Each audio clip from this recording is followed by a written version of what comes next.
Hey. What? Let's go. This show fucking stinks, and the fact that you listen, we are very, very thankful for it. AJ, you never cease to amaze me with your toxicity, pal. You got a couple of these? God damn it! What the fuck are you doing? Fuck Boston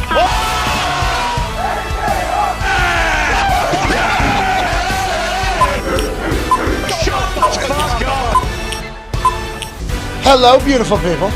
It is Thursday, January 12th, 2023. The playoffs are 48 hours away, and this show starts right now. Football! It's about to kick off its most important games of the year. The national championship was obviously the big one for college football, and that thing ended in a thrilling 65-7 dub for the Georgia Bulldogs. But now, the men's league, the adults, kick off this Saturday in a chase of the Lombardi, something we haven't seen before. Feels like it's a top-heavy race. There's only about 4 teams that we all think could go, but who knows who could get hot in the dance. All you got to do is make it to the dance floor, and you might end up taking that motherfucker over. There's a chance that the Cincinnati Bengals of last year could become one of these teams of this year, and we'll be following along every single snap. We can't thank you enough for joining us on this particular afternoon. You all are the greatest people on earth. We're up to something. There's something big coming tomorrow, we do believe. Although we've been thinking about this for a couple years. Yeah.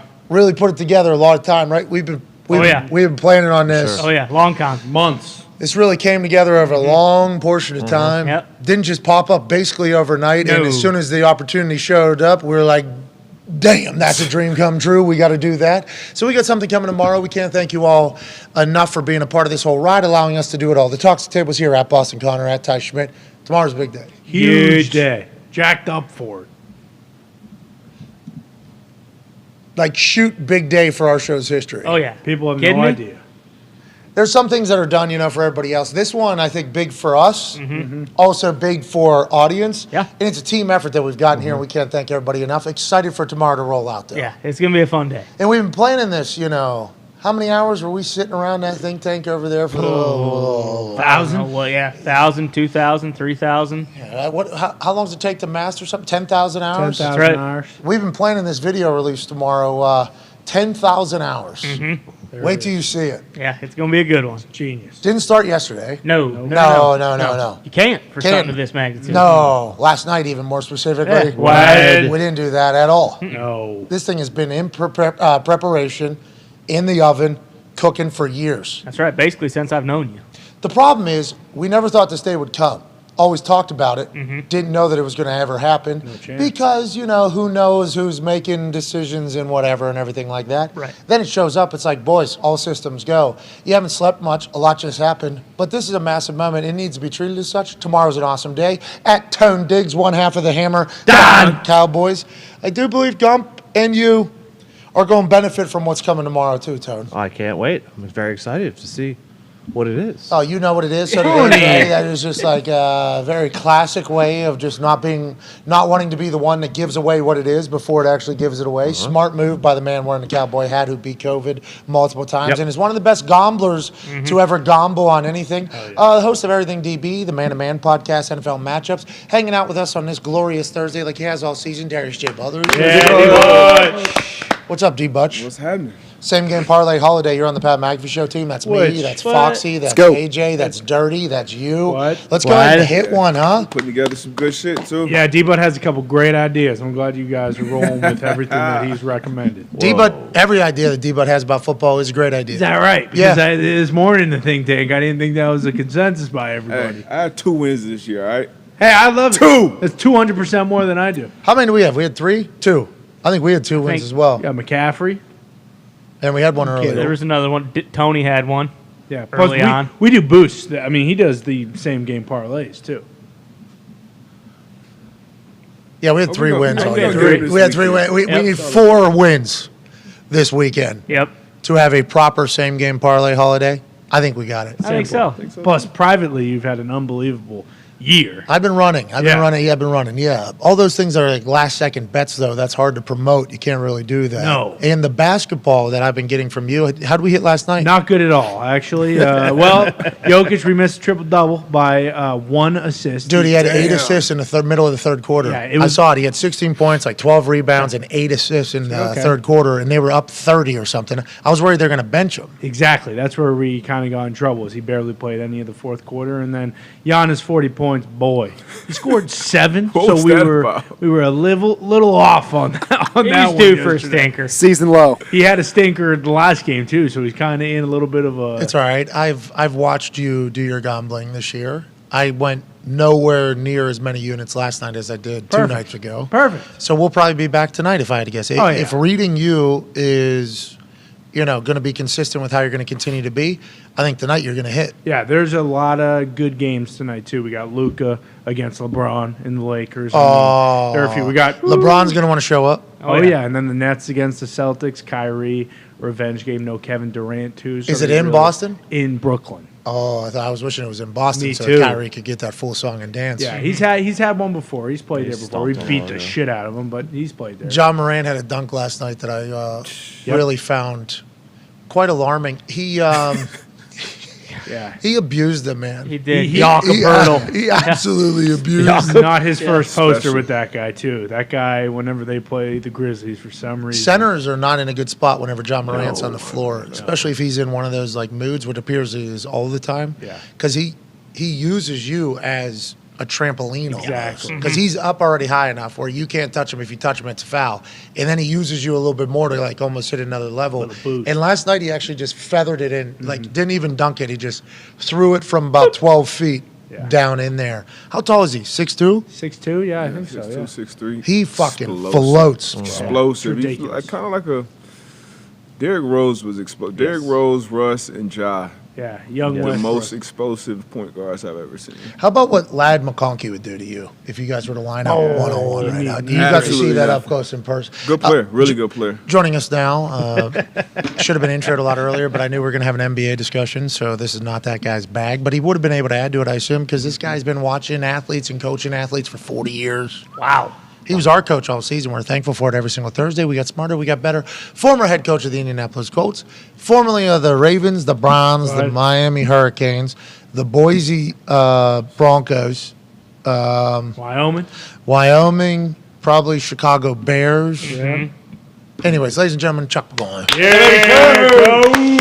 Coach, I don't know if you got to see the national championship game or not. It was 65-7 on how. Did you see what Ladd McConkey would have done to Darius J. Butler? Were you thinking about that whenever you're watching that guy get wide open on multiple plays? He wouldn't have busted like that. Thank you. He wouldn't have been running scot-free down and just drop him and pick up a guy in the flat. Oh, you're talking about D-Butt? Appreciate you. Coach. Yeah, Yeah. well, I'm just talking about one-on-one. He gives a You lot got of great it. information on a lot of stuff. The way he unwinded stuff for us back in the day, Oh, him? unbelievable. Yeah, yeah. because everything's happening so Huge, quick. Huge football brain. Yeah, one step, you're fucked. That's what we learned in When Everything DB. Literally, you accidentally just running at 20 miles an hour. If you just half a step this way, well, this guy runs a You're fourth. done. It's over. You're out. That's a touchdown. You're dead. You're exposed. You're on the internet as a guy that can't play football. Just Well, because- try to be on the point of a three-man bunch, and then the ball snapped, and all that stuff's going on, and he's just sitting there, calm as can be, making all the calls. And now you got motion to it, from outside in, cross motion, and you got to figure all that stuff. You got to go from one coverage to the next. All the guys around him, like Vontae, very, very appreciative of a guy like, Dog, dude, hey. you know, because those guys, they don't ever talk. They just rely on the nickel. They rely on the safeties, tell them what we own. what we're doing, where you're looking, Yes, how you're doing. yeah. Dog. Yeah, and the big brain. You got that, dude. You cat coverage. His performance. Yeah, you got that cat. Yeah. Hey, and Vontae had a cat. He had that You cat. lock them Yeah. down. Lock them down. And then when Vontae found out he could no longer keep the cat in the cage, it's a young man game, dog. I'm done. Legend. Hey, Coach P. Anytime Vontae's name gets brought up, I know we're going to lead right back to one thing. Like another guy. And that's how it ended. He's just like, all right, I'm retired. I can't keep up with this. Did you see what that guy did to me in the second quarter? I ain't never seen something like that. That guy. I'm out of here. I love Vontae. Vontae, hell of a player. And I think Buffalo fans are even over. At the moment, obviously not thrilled about it, but they have to have a personality and be like, this dude legitimately was like, nope, I can't do this anymore. Writes a check to Buffalo. Yeah. Get me the fuck out of here. I should have been done last year. How many write a check? Normally Not it's many. full. It would be a No, full. I mean, that's Vontae. Yeah.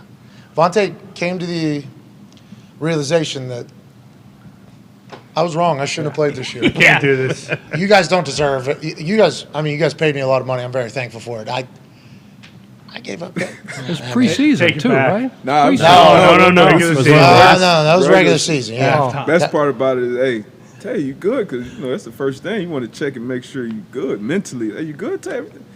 Yeah, hey, D-Butt. When it's time, it's time. I don't know if that was the time, cuz, but hey, all right, I support you. Who knows what he thought would have happened in that second? He thought he was giving up 4 touchdowns. Oh, yes. That second half. 500 yards. He was sitting in his locker room. I'm going to stop him. I can't stop that guy. They got me on an island, too. Oh, 4 Nope. Nope. No way. No way. It could have am been I a discussion, too, like, hey, can we play a little stuff? Like, roll to me, let me play cover 2, and give me a safety over the top. And they said, no, we're sticking with the game plan. That's when he said, okay. All right. Well, you said it. Fuck this. All right. I thought that's what you were going to say. I didn't know. Vontae, what are you doing? I'm out of here. Yeah, can't play cover 2. I tried to ask you for a little bit of help. I need it. Anyways, Vontae doesn't deserve all this because Vontae was a hell of a fucking football player. Great teammate, too. Oh, yeah. Him getting out of Miami, I think, was an incredible move for him and his football career. Obviously, everybody saw that on Hard Knocks. He came to Indianapolis, was fucking awesome. I cannot say good enough things about Vontae Davis.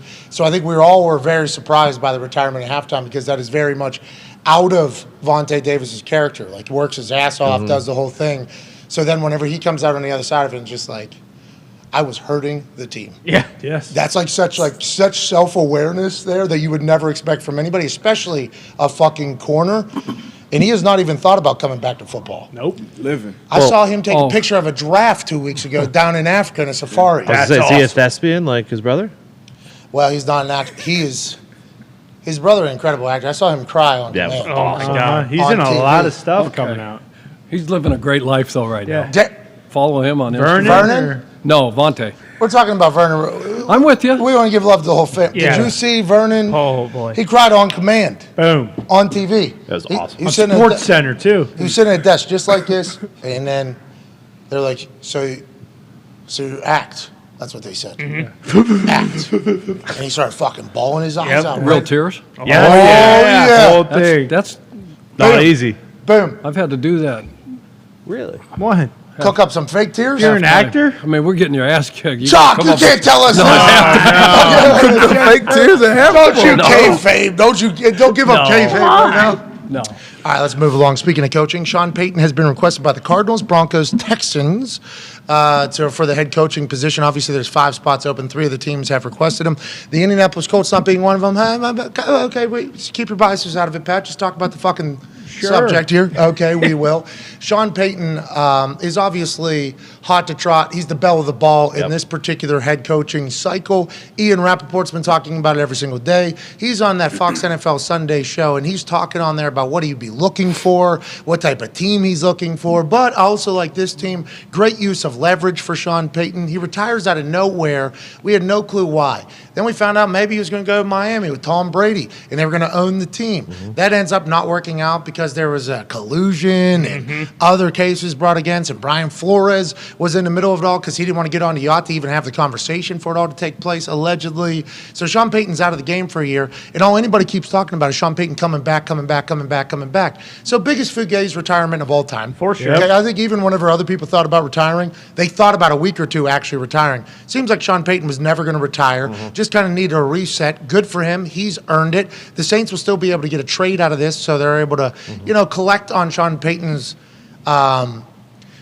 contract. That's wild because if a player, for instance, if I wanted to go back and go play somewhere, I think the team would give me, I don't want to say fits, but I think Jim Irsay would not make it like simple. Jim Irsay would be like, what are we doing? You're going to go kick? Sweet, you're kicking for us then. You want to go punt for somebody? Sweet, you're punting for us. It's just assumed that the Saints are just going to let Sean Payton just go wherever. Yeah. That's an interesting thing to me, D-Butt. They want at least a first-round pick, right? Yeah, told the Broncos they want a first, yes. And they don't have one, right? Then, yeah, the Saints don't have first round. So, yeah, exactly why they want But have the Saints ever thought about, no. You know, do you think that's ever happened? I'll ask you, Chuck, I guess, because is this something that happens often in the coaching world? And can the Saints just say no? Like, the Colts could just say no to me, to wanting to go play somewhere else. The Saints could do that. That has not even been brought up in discussion, which I think good on the Saints for doing that and good for Sean Payton. Could that happen? And it hasn't even really been broached. They hold all the cards. So how long do they have them? 2024. As long as he's under contract. So if he's got, 2 more years left on his contract? So they don't have to say, yeah. So assistant coaches, it's up to every coach. Like if D. Butts is coaching our secondary and he's got a chance to go to another team and be a defensive coordinator, he can come into me, sign a 2-year contract because you want the security for your family. So it's a double-edged sword. He comes in, what is it? I can say no. So this organization can say no. They can block him. Yeah. This is what McVay just did to his assistant coaches, right? He gave them all. He said, hey, you can go take interview jobs wherever you want to go because I don't know what I'm going to do in my future. And that's good on him. That's the right thing to do. And when I took over, I was with people that said, again, you can't, we're not going to let you out of your contract. Coach, I got a chance to go be a defensive coordinator. I'm a position coach here, defensive coordinator. My money goes from here to here. It's life-changing stuff. An opportunity to coordinate, you do well, then you're in the conversation for a head coaching job. So if they don't want to do it, they don't do it. And some teams are just right down the line with it. We're not doing it. This is the contract. You're not allowed to do shit. That's it. And so, and then if you don't sign, right, end of the year, and then they bring you another contract and want you to sign it, and then you decide because I got blocked the year before, I'm not going to sign. Yeah, then you think you don't want to be here. Yeah. Yeah, you're spoiled. Yeah. No, you don't like it here. You don't want to sign this. We're giving you an extension. That's leverage. Yeah, that's on negotiation by the team to do that to you. And because the guy's betting on himself. Who's dealing with it? Coach, GM, building? Both. I think you come in as an ownership, at a GM and a head coach, decide how are we going to handle this down the road. It's one of those questions like all these guys got to be asking that are interviewing for these jobs. Not only the 53-man, the 46. We talked about all that stuff. But how are we going to handle assistant coaches? How are we going to handle guys that have opportunities to move on? Yeah, and whenever you say we talked about all that stuff, anytime you want to reiterate it again, all good. Because whenever you're speaking about it, it's coming from a completely different angle. What he was chatting about is whenever you get a head coach and a new head coach and a new GM, who gets the power to decide, like, number 46 to 53 on the active roster? Like, who gets to decide who is up, who is down at the end of the day for special teams and stuff? Is that the GM that's making that decision every single time? Do the coaches have some say? Those are just little things that don't get discussed probably during the hiring process, and they don't show up until when? Until it's too late. Until they show up. Until they show up. And then you got a bunch of drama there. What were you going to say, Tone? Because the Saints just being like, yeah, we'll just give them up for a one. It's crazy because, like, every team wants Sean Payton, and I think if every team had an opening, they would want Sean Payton. Oh, yeah. Like, if the Patriots, Bill Belichick was to retire, I think Robert Kraft would be like, I would like to interview Sean Payton. 100%. Kansas City Chiefs, if Andy Reid was to retire, they would say, we would like to interview Sean Payton. All these great teams that if they were to have an opening would want Sean Payton. The Saints have Sean Payton's rights, and it's just automatically assumed, like, yep, he's good to go wherever the hell he wants to do. Is that the new cheat code? Is that the new game? They've got to have I think I've heard they have had a pretty good relationship with Sean Payton ownership. Well, he brought them a lot on. Yeah, obviously he was there for a long time, won a Super Bowl there, so maybe that was a part of even the retirement conversation. Like, at some point, I'm probably gonna be back, and it's like, all right, we'll let look. This is what we're gonna ask for, and it's not like they're letting them go for nothing. They'll be getting a high pick, hopefully in return, and at the same time, you don't want a guy coaching for you that don't want to coach for you anymore. Regardless of what that reason is, he wants to move on. So you get something back for him. I think obviously they're going to give that up. And that's kind of like players too. I think that's more of a modern look at it. Like, do you want a player on your team that doesn't want to be there? Yeah. Because that can affect everything. So with Deshaun in Houston, OBJ in Cleveland. Yeah. Well, and that's why those teams are interesting. Just because the Cardinals, like, saw OBJ on that plane. Oh yeah. Badge heavy flight attendant early in the period. For sure. Mm-hmm. Which we all have experienced, especially over the most recent time, because fresh out of COVID, you got to remember, flight attendants were like saving the world. Yeah, had to. Now, everybody's breathing in the same air, in the same cylinder, but obviously it's getting filtered out. COVID's not going to be there. But they were given a lot more power because the mask mandates that happened. separation, how many people were allowed to be where they were. So it's almost like flight attendants became flight marshals. Yeah. Like every single one of them. Yeah. Like I think that kind of started happening. Yeah, one guy thought he got it through putting in contacts on the airplane that one time. They did, actually. Yeah, we don't know what's true, what's not true at this point, honestly. I think 10 years Yeah. from now, we still won't know, but hopefully we'll have a little bit more information. But I think a flight attendant really had a beef with OBJ, it seems like early in that video. Then you get towards a little bit later in that video, if you're able to stick around, which I assume not a lot of people were able to do unless you're Bailey McComas, who did watch the entire thing, which is fantastic. Billy Tubes is writing the internet, so he's got to know everything on the internet. He did get into it with another passenger, and he did talk some heavy shit Yes. to the passenger.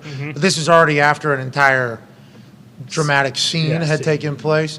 I don't think it affects anybody thinking about OBJ coming to their team at all. No. Especially next year. Yeah, I don't think so. I think it'll be kind of past.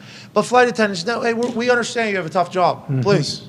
We understand. Let's work together here. What'd you get the job for? Did you get the job to be, like a yellow coat at an event, like security, or did you get the job because you enjoyed flying and enjoyed hospitality? It's a hospitality business there. And that is not all. No, obviously, there's a lot of great flight attendants out there, but I would say that the more and more you travel. No, I haven't been on one of those planes in a long time, but last time I was, I had to move my mask from tip of my nose That's right. to the bridge of my nose. While I was dead asleep, flight attendant, 2-finger shove on my shoulder. Bang, bang, bang. Wake up. What's going on? Can you please move? Mask, proper. Thank you. Yeah. Put it up. Good. Thank you. Are you serious? What just happened? That could have been, I obviously, You held. it appeared as if saying OBJ was maybe potentially Yeah. partaking in some of the similar things that I was partaking. I react differently than he does. I am not shit talking anybody. I'm trying to Go to sleep. I'm trying to get away from everybody Yeah. whenever that happens. But it was at that moment where I was like, I could see how this could be a massive ordeal if some walking, talking asshole, which exists in our world, dead asleep, doesn't like masks, has mask on, you wake up, move up here for proper masking. I could see a person that was asleep could potentially act like an asshole. Raise some hell. In that moment. And in that moment, the flight attendant's in charge, right? Because of position and where we were. So it was that moment that really, for me, made me start viewing things differently about how this is a tough time for everybody, but we're kind of past that time. It feels like now they're taking down, stopping all flights because you can't track it. But I think you could see how OBJ and a badge-heavy flight attendant could get into it if you're a human that has traveled over the last year or so publicly. Yeah, absolutely. And to your point, like that does absolutely nothing for teams that want to sign him next year. He is still going to be right at the top of a lot of people's list.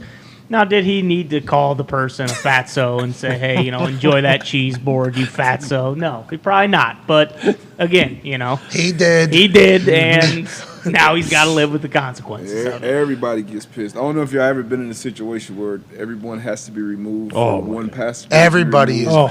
It's a nightmare. That pisses everybody off. But to your point, I think it was a badge-heavy flight attendant. The officers didn't even really want to. Yeah, they came back. They said, we don't see a problem here. Yeah, there's nothing wrong. We should take off. Flight attendant, he's taking his pants off. You remember Tokyo? Oh, yes. That was fantastic. We were flying from where to where?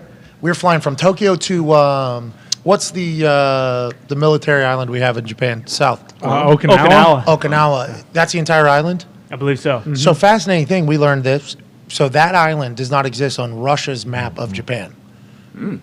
And then we have our map of Japan. There's a Russian military island at the top of Japan that I don't think we show on our map either. Kind of a fascinating little geopolitical game going on over there because at Okinawa, that's there's locals there. Yeah, that fishing village. That we got to see and meet, and we had a blast with, I will say. They don't necessarily love all the Americans, though, from what I've been told, because of a lot of things. They seem to enjoy us. I mean, we were welcome. Were we not? I feel like we were taken care of over there. Is that where you got to drive that tank or that fire truck around and all that stuff on that one base? Yeah. Hell yeah. No, it was awesome. We had a blast. They loved you. How about the locals, though? Locals loved us, too. Unbelievable. Were you with us at I had that? to stay in one night because I got a little Right, baby. under the weather. Yeah, that's called I couldn't, hungover. I couldn't hang. Yeah, you were. yeah, you were. It was after that German Respect. Shepherd chased us down. That was crazy. We got that dog bite the arm thing. Hell yeah. Oh yeah. But you remember when we were Flying. about ready to take off, Yeah. and I think Costanzo and I we were all chatting, and the stewardess came back. Because we're not speaking their language, they're not speaking ours. It was just like grandparents used to do, button it up. But then so she did that because I think we had a pretty big pop. I don't know if Chuck was with us the night before that. Chuck was with us a couple nights, so I don't know what he's going to say and what he's meaning to tell people. Chuck certainly had a couple words with us, I will say. And there was some times where I guess he couldn't hang or I think he thought he wasn't supposed to probably be out with us every single night, so he wasn't, which is respectful. But we were on that plane, and Chuck was with us this night. I mean, let's not get crazy. I was very sober here. Obviously, the rest of the guys were very drunk. Obviously, that is kind of what's going on in that particular photo. But yeah, we were laughing. We're having a good time, and nobody speaks your language over there. If you speak English, they don't even attempt to. It's not even, in our language is nothing like their language. No. So it is impossible to figure out. And on a plane, you can't really just Google words to kind of explain things, especially while you're taking off. So I think there was a good laugh happening. I believe there was a good laugh happening. And she, from her seat, gives us the sign, right? The quiet sign. And we go, okay, you got it. Yep, thank you. So then we sit back, and I think Chuck started saying something that was about the fish box that we got on that last, the flight before. The food was literally just a plastic box and just different dead fish on it. And they brought it into the plane. Nice. Everybody had one on the plane. Delicious. Think about how bad that great, thing yeah. had to smell. Oh, my God. It was terrible. So I think Chuck brought that up, like, I wonder if we're going to get the fish box again. And then Costanzo said something, she gets up. Like, very demonstrative. And we go, oh. And then she sits down, and then she stares at us while she's she's in front of the Chuck and Costanzo. Stares at us the whole time. We take off. Was it a takeoff deal, right? Was that when we also landing deal? Remember, we took back off. Yeah. Do you remember that? No. So going into Okinawa, this happened. I don't remember a lot of that trip, but yeah. This actually, I mean, we were landing. Yeah. And none of our language is up there except for the numbers, the altitude numbers. So you see like 30,000, 25,000, 20,000. We're going in for landing. Obviously, you can feel it and you can see where it is. But every other word is Japanese letter. So you don't know what any of the other information is. And so we see that the numbers are just going down. And it goes like 10,000, 5,000, 3,000, 1,500, 500. And then fucking we took right back off because the fucking wind was so thick. And I've never been more interested in what was going on in my life. Because we can't even ask anybody's question. Nobody's talking. So everybody's dead quiet. It's like you're in a very scary situation. We learned a lot about life over there. But nonetheless, you were talking about the flight attendant being badge heavy. We were talking about OBJ potentially being on any team. And before that, the conversation was if you want out, you can get out, it seems like, at this point of life, right? Yep. Anything. We saw that with Harden and in Houston. That's in the NBA, obviously. But in the NFL, you can be who you can afford to be. If you're a guy, I think you can get out. What about Gronk? Did the Patriots still? Gronk retired, but then as soon as he wanted to come back and wanted to go to the Bucks, the Patriots like, all right, fine. And I think it was like a 5th and a 6th. Yeah, shit. Simple. You can get out, I guess, these days. It never used to be like that. And I think social media probably why. You think? Because back in the day, you could control the messaging on who wanted out and who didn't. Now every fan and every person hears who is not happy with everything. Back in the day, you just remember there was a time where you could murder somebody in Illinois and then just hop on a horse or whatever, I guess. Yeah, maybe in a car, drive to Indiana. Nobody even knew the good old days that anybody died. It just that's what what's his face was doing. Bundy, literally just 20 miles down the road. Nobody had a clue that this dude was the most wanted man in town. Nope, out of here. Yeah. See ya. Going to Florida. Those jurisdictions don't talk. Then they had him in jail. He jumps out of the courthouse. Leaves, goes to another town. Nobody even had a clue this guy just escaped from a courthouse. That's what it used to be back in the day. Yeah. That's what it used to be. And upgrade all their computers and systems. Now nobody has a clue. Or now everybody knows everything about everybody. Yeah. So if somebody's not happy, they're gone. Has anybody asked Sean if he would go back to the Saints? And is it because of his friend who's now the head coach probably? Yeah, Dennis Allen, right? First year. Yeah, I can't see that happening. him going back and doing that to Dennis. They were together for a long, long time, spent a lot of time together. So there's no way that happened. So that's why what the do you do? conversation- Because Vic Fangio's tied with Sean Payton, right? Right. So is he going to Denver? He's going to be no. That's why if they want a first-round pick, too, Denver doesn't make any sense. And even like He's also Arizona. the money. Look, they're talking $15-20 million a year for Sean. Shit. That's a lot of cheese. So I'm what? thinking about hey. What are you saying about Sean? No, I know about you. No, it he's- sounds like it just cracked that's into what- your. that's what- yeah. We just saw Yeah. your Oh, calculation. shoot. New back in. build a new house in Boise. Okay, yeah, that's a big one. Lumber costs right now. Yeah. What, you want a log That's why a lot of cabin? people. No, but so back there, no, because he's not going to just fire, Dennis Allen. So no to New Orleans.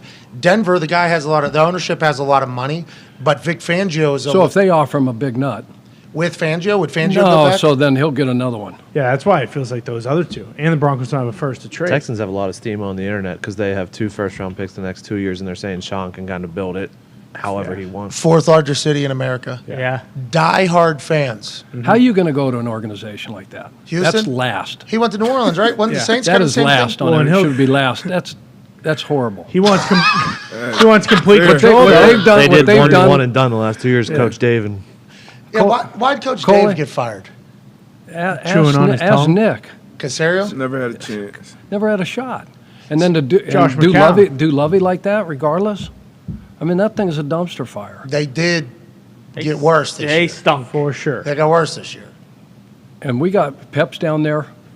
Timmy Bourbon that you remember on our staff here. Burb's down there? Burb's down there coaching tight ends. We love you hate it Burbs. for all them. Think about all those families that affects, and how many people are picking up and moving now. That's crazy. I guarantee you, everybody's. And there's some. You're saying the coaching- There's only 32 of them. So you're there's saying- a young first timer out there that's can't get his name on the damn contract fast enough. But you're saying the coaching community looks at what has happened in Houston and going, what the fuck are these guys doing? Is that same thing in here in Indy, you think, with the Jeff Saturday hire? No, You don't think so? no. Because there's an interim title. It's not like a real thing. They're going to go through the We'll see what happens at the end. No, but I'm saying, do you think coaches? Because Sirianni, after they beat the Colts, Yeah. Yep. stood on the bleachers, stood on bed. That's what fucking Frank Ryan, That's right. dog. That's what he said. That was his boy, though. What's that? It was his boy, though. That was personal. Yeah, I agree. Yeah. Hired him in there, but I think, It's if not you even listen to clo- the we're not coaching talking community about- talk about, because remember, Joe Thomas was speaking for the coaching community. Bill Cowher was speaking for the coaching community. Everybody was talking for the coaching community about this guy. He just gets a head coach job. This guy just gets a head. He didn't even do anything. This guy's done nothing in the coaching world. I think they all understand Jim's relationship with Jeff and how much Jim loves Jeff and how that all transpired. Now we're at right now. So they're going to go through the process. We'll see what happens. But you If he think does get it Houston's going to be full-time. tough? You think Houston's going to be a tough? Yeah, I don't think it's in the same conversation. Just because Jim did what he did, it ain't even close to me. That's crazy to hear that. Relationships, man. We would have never thought of that, right? I would have never thought of that with the coaching community watching. Did you hear what he said? Do you see what they just did to Lovey down Yeah. there? Lovey's probably beloved, I would assume, in the coaching community. Because he did what he's supposed to do at the end of that game. try to win. You sign up for 17 games, and we're going to try to play and win every single game. And not one time has a conversation ever been, hey, look, we need to throw this. We need to, overthrow this two-point conversation. We don't want to go to overtime, but overthrow this guy that's wide open end zone because we want the number 1 overall pick. But that's what we always say whenever people say, oh, that team's tanking. It's like players and coaches aren't. Yeah, you can't do it with coaches and players. And obviously, especially on a professional level, players will be able to sniff it out too. Like, oh, Lord. And you see it too. But it always happens, I would say, above the coaching level. They start putting, just young guys in there, seeing what they got with the future. How's that work? Do they tell you, hey, you got to play this guy this game? This guy's not getting this many reps? How would that work? That can happen. Really? It's in that, week 13, 14? So right Ellinger? as soon as you're like These are not experiences like you're if in. I'm math- just talking about in general. Yeah, so if you're mathematically out, and it doesn't look like you're getting ready to make a little run, make the postseason, then they start thinking about the future. GM, owner, who's talking to the coach, you think? I think it's everybody. Just to sit down. I think it's Hey, we need to everybody. get a I look think at it's this. those, powers that be, the decision makers, ownership. Colts happened with the Colts this year with Sam Ehlinger. It's like they put it in because they wanted to see what they had with him, right? And like even with Sean Payton, like the Texans, they did do that entire thing with Lovey and Coley, but that's why Sean Payton wants a relationship with the owner first and foremost, more so than what the situation is with the current team.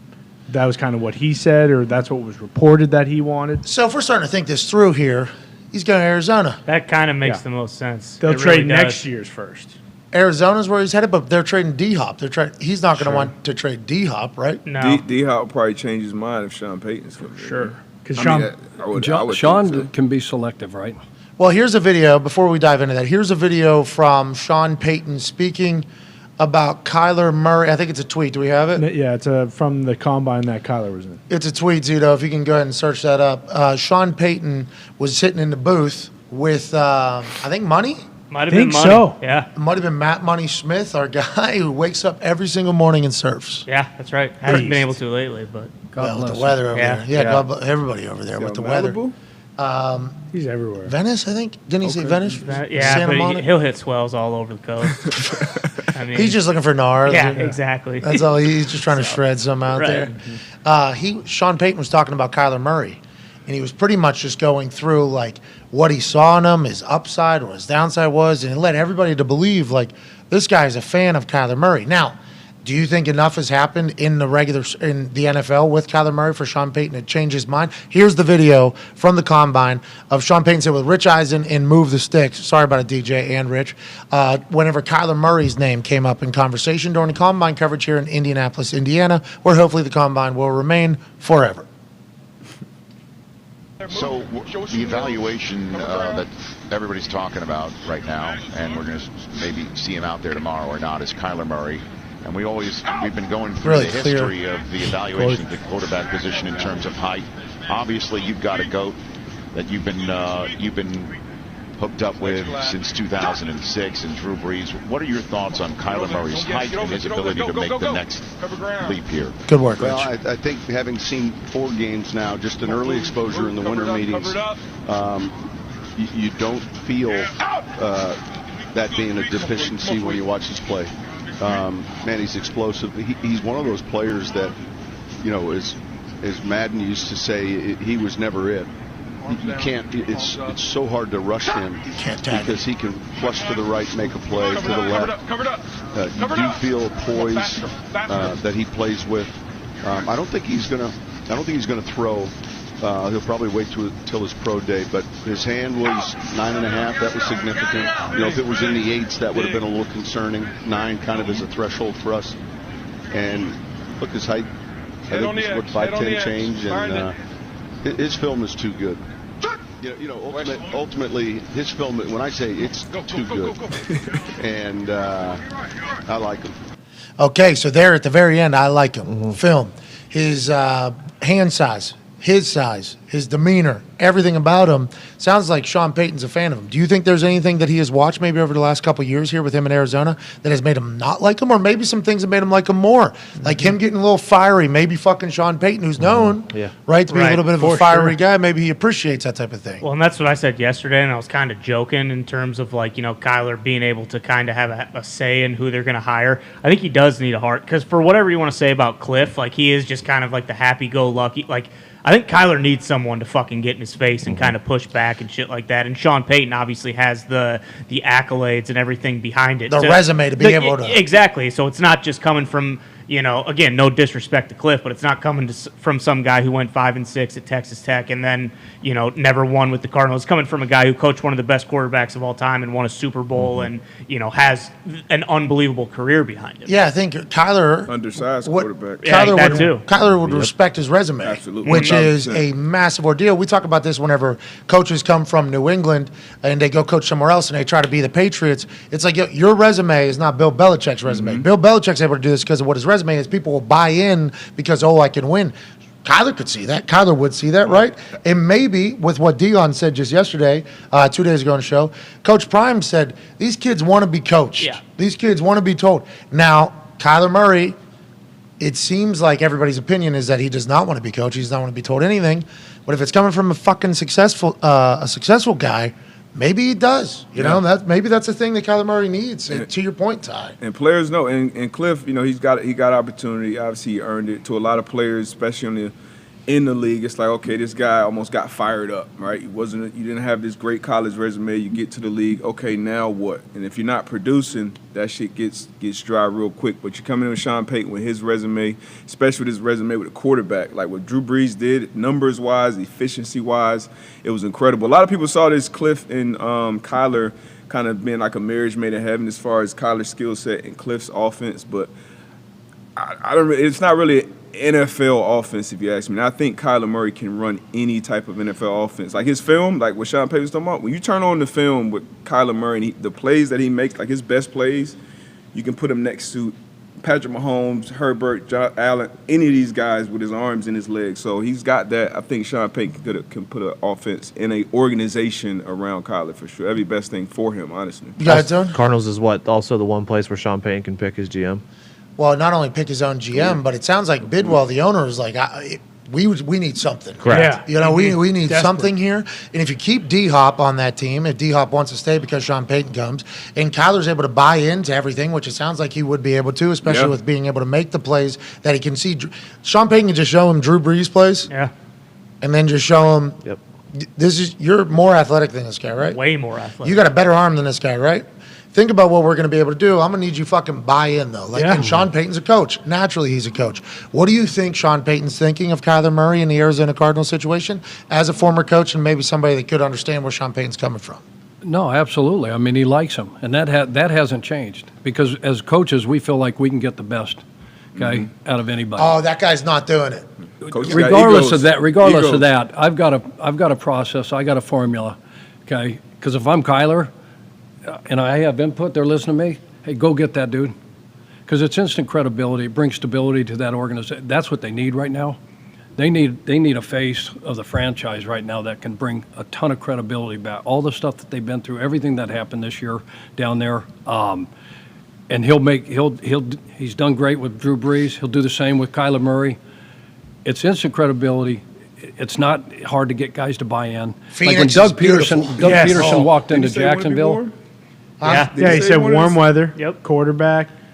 Like Arizona. I mean, he checks saw off that house. You know, Cliff was in? Cliff was Yeah. in, feet up, Yeah, little Ferragamos, Gamos. no socks, glass for days. Camelback Mountain there. Done good, Cliff. Third overall pick. Like he can do so much with that where he's even setting up for, next year. Like what if he decides, you know what, we're at 3, but we already have a quarterback. We can probably move back to 6, get next year's first. What about too. their facilities and shit? There's the house. His house is much nicer than the facility, right? Well, if you're Sean, We've seen the house is gorgeous. I mean, there's Camelback Mountain in the back there, obviously. Every And TV is on. The fireplace in the middle of the foyer. I mean, this is an incredible home. Yes. Might be up for sale soon. Probably. Cliff. Would like to talk. Yeah. Would like to talk Talk about shop. this house right here, pal. Cool. but a guy like Sean can go in and address all that, facility-wise, because it's a little bit of an arms race. You can overpay free agency to get guys. Phoenix is a sell, though. Absolutely. Yep. Absolutely. But he can also go to Bidwell and say, hey, we need this, this, and this. Every head coach gets that. Like when I got the job here, we walked through that facility. The first time we met in the weight room, we were walking the facility. I saw that hot tub that was like a square. Or the cold tub, whatever that thing was. It was the size of this cell phone. Yeah. And I said, so how many players can we get in this thing at one time, and how many want to actually get in there with somebody else? So we got a new hot tub. So they're up for that. They said, what do we need to do? So that is part of coaches. Absolutely. You go in. We Okay. need the weight room needs to, Massive upgrade when you came, by the way. You should be proud of that. Boy, Honestly. Chuck. It was bad when Peyton and them were playing, when that era, I was in there. Those facilities were Crazy. That's Bottom. where you got players. That's You had why they raised Peyton, taxes. and you had all those dogs, and you were just better than everybody else.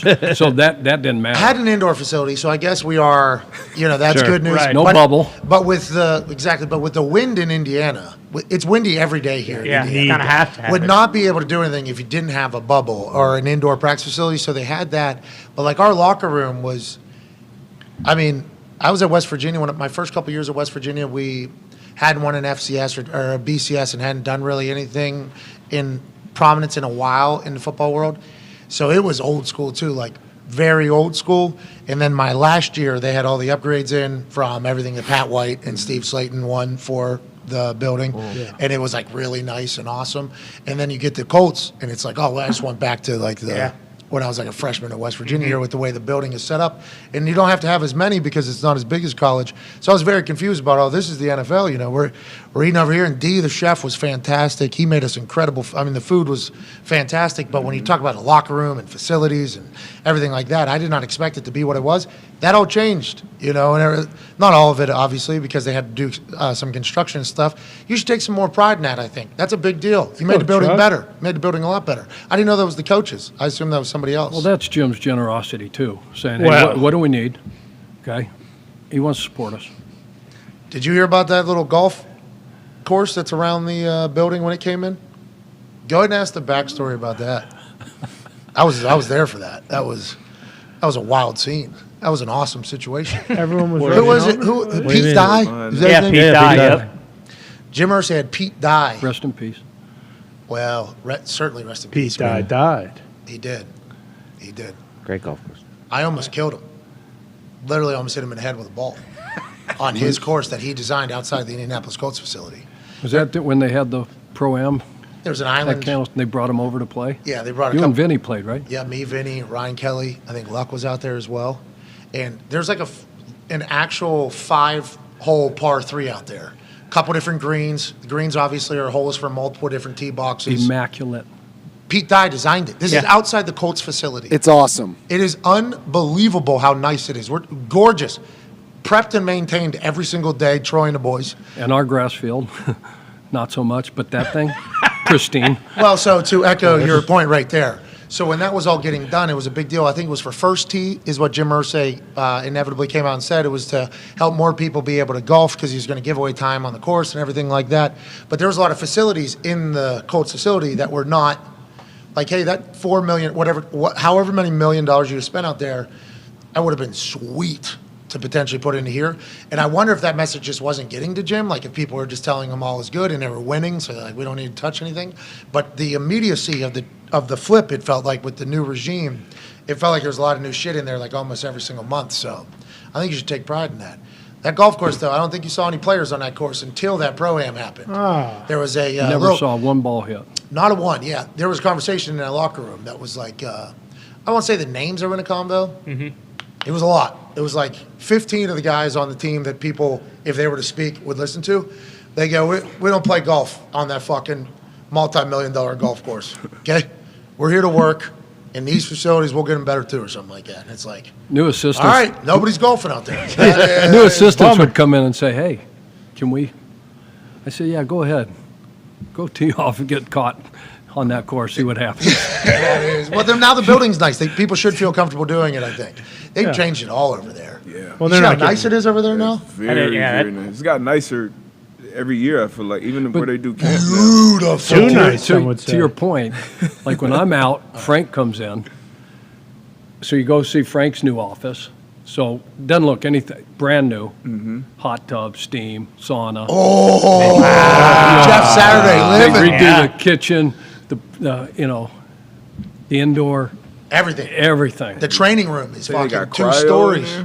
It's nice. The Colts are fucking doing it. That's why Jim's got to be even more mad. Brother, I didn't have to spend $1. I built a golf course because I had too much money to spend on the building and nobody wanted any upgrades. Then all of a sudden we started upgrading. They said, we don't win it all. Got a 2-story training room. They tell me it's the nicest in the world. I don't know. I haven't seen everybody else's. It is nice. We can't win a game. Not helping. Think about Jim, how mad he has to be.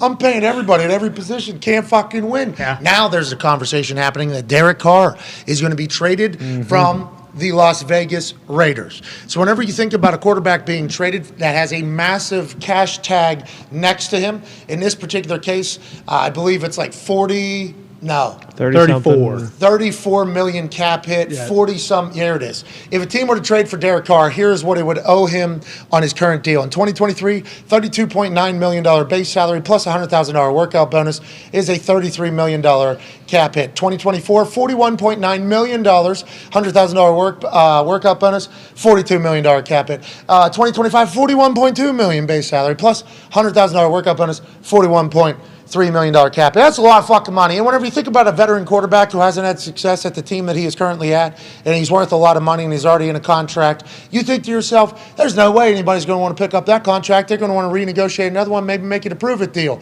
But recent history has told us that that is not necessarily the case.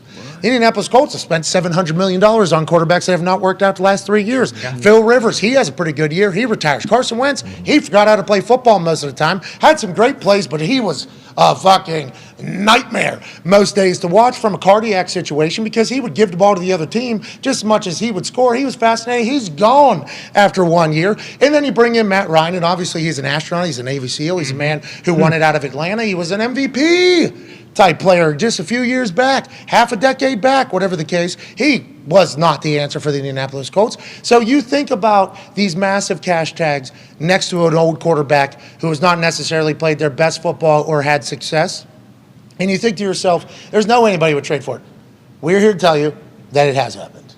Oh, yeah. Connor fought pretty hard this morning to remind me of that case. Tooth and nail. Because I thought to myself, there's no way anybody is going to trade for that contract by February 15th.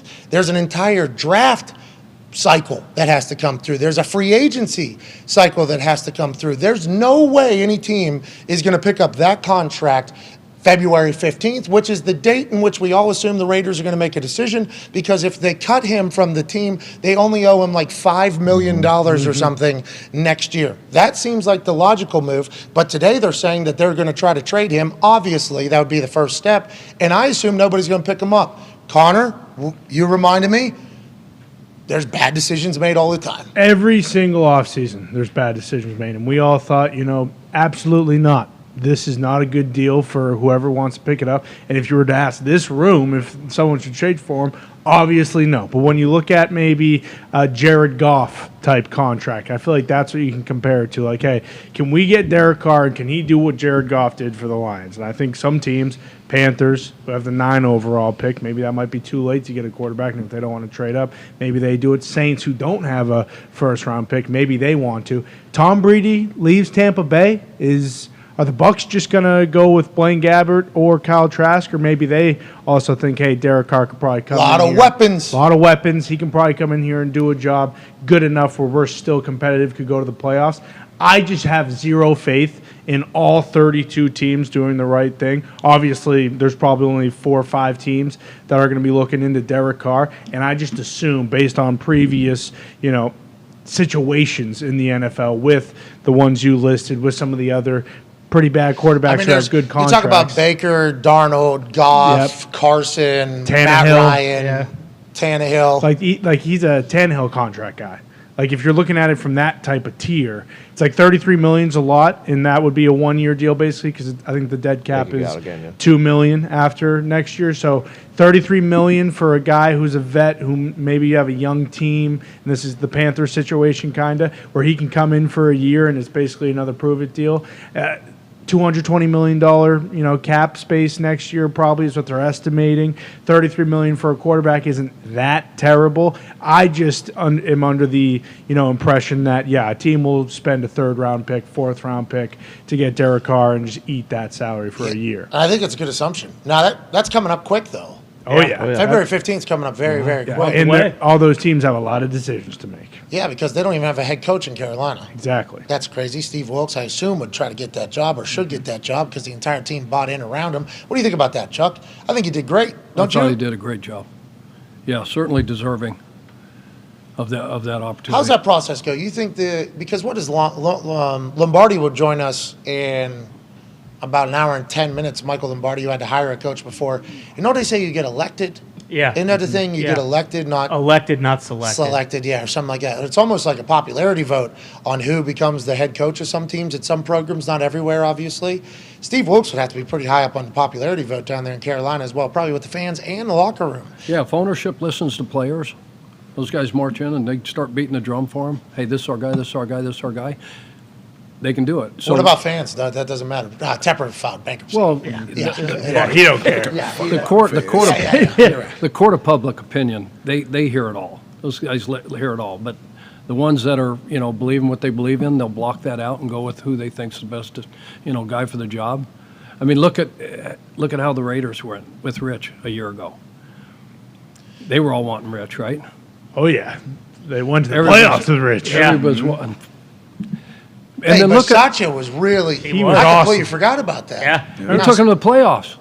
And Will Compton tell us he wrote handwritten letters to every single player after the season. Yeah, and then his daughter, I think, released a video of him doing that. Yeah. I think that's what Yep. he was doing. His That's daughter what it was. released a video, and he was not happy about it. Even my daughter, and, Yeah. and the way he talks to everything. So Mark Davis had different thoughts, but if you look at Miami, they're going to the playoffs, right? They're going to Buffalo. They're starting Skylar Thompson. Yeah.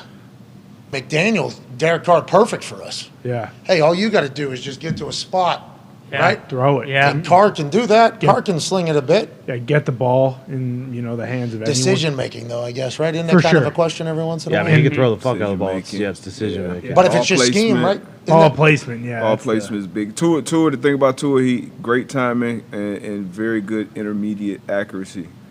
Derek Carr, definitely a lot of room to improve there. But to Connor's point, somebody's going to. It's such a quarterback needy league and a quarterback driven league at the same time. So Dolphins. yeah. All right, let's look around. Take a Let's shot look at around. this. February 15th is when we assume this Quick. has to happen because of the $5 million thing with the Raiders. They're probably going to cut him by then. Connor, you're in as a yes, he will get traded. Yeah, I'm in the yes camp. Connor, yes. Not Dolphins though. You gave quite a good, like if this was a trial, Yeah. you laid out a great argument. Well, it's just Good examples, good comps, we think much differently the whole thing. about Salary cap. Carr. Yeah, salary cap. It was a He fucking covered that. It's actually very eloquent. fantastic. Very eloquent, Money. actually. It was unbelievable. Yeah, but again, I wouldn't. And by the way, touch, he did that to me earlier this morning whenever I said, nobody's fucking trading for Derek Carr right now with that much money. Connor, fatty. And then that whole thing just happened. You laid it out even better the second time. You got me? Somebody's trading.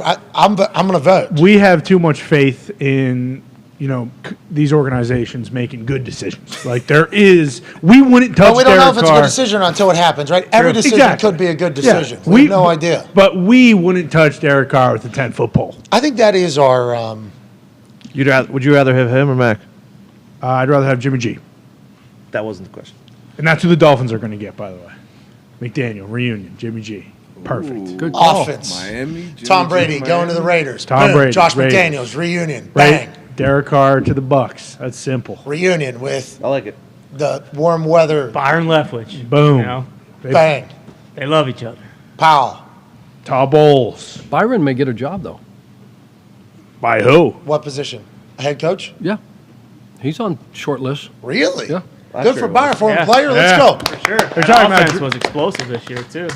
We're talking about Gerard Mayo for the sense. Pats as well. Listen, if people were getting jobs because they hung out with Sean McVay for a half a day, Yeah. I'd assume offense coordinators who are working with Tom Brady are going to potentially get an opportunity to get a shot out there. And how about those guys, too? Zach Taylor and Kevin O'Connell. It's like the guys who hung out with Sean McVay for a day, actually. Cliff Kingsbury was also in that realm, Yeah. so he has been fired, but he did get an extension. He's paid for the next 5 years or whatever, living well. But Kevin O'Connell nobody talks about Kevin O'Connell. No. This is his first year. Yeah. This is his fucking first year. Same team.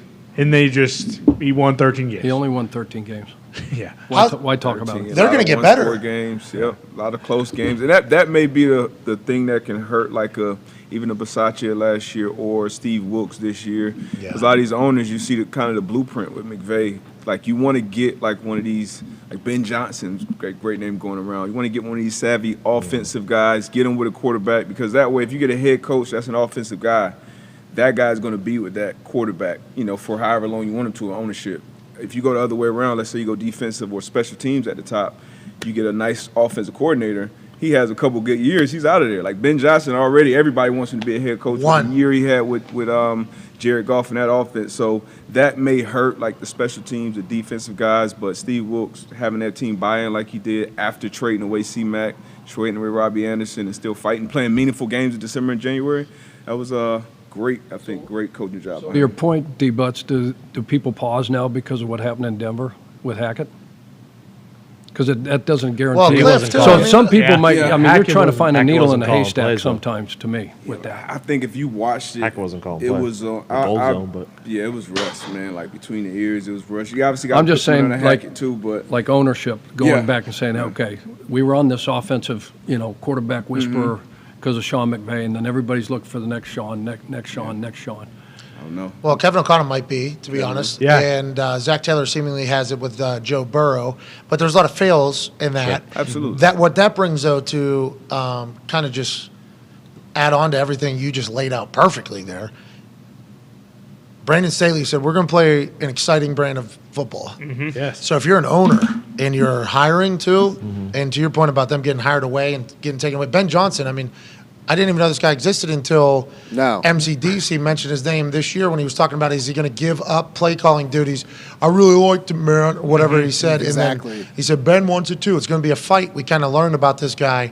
He has an incredible year. A lot of 4th and 1 creative design calls and got the team obviously rolling towards the end there. And he's going to be gone. So now they got to find another one of those. And that's like the owner's like, I want an exciting brand of football. I want to be able to keep that because that's good business. I don't know if it's necessarily going to win you a Super Bowl, though, because I think, like, Niners right now, the Niners are a fucking old-school football team. Yeah, complete Shanahan. team. Shanahan's completely different than McVay, but he's still kind of in that younger coach generation. Yeah, offensive. Same tree. BA, when he won with Brady, obviously offensive. What Kansas City and Andy Reid has been doing with Mahomes, offensive guys. So, it's tough. I mean, Belichick. Eagles right now, Sirianni. Sirianni. Like, so, I mean, Who obviously got to get a good fucking player. McDermott's a defense. Yeah, Good players McDermott. matter.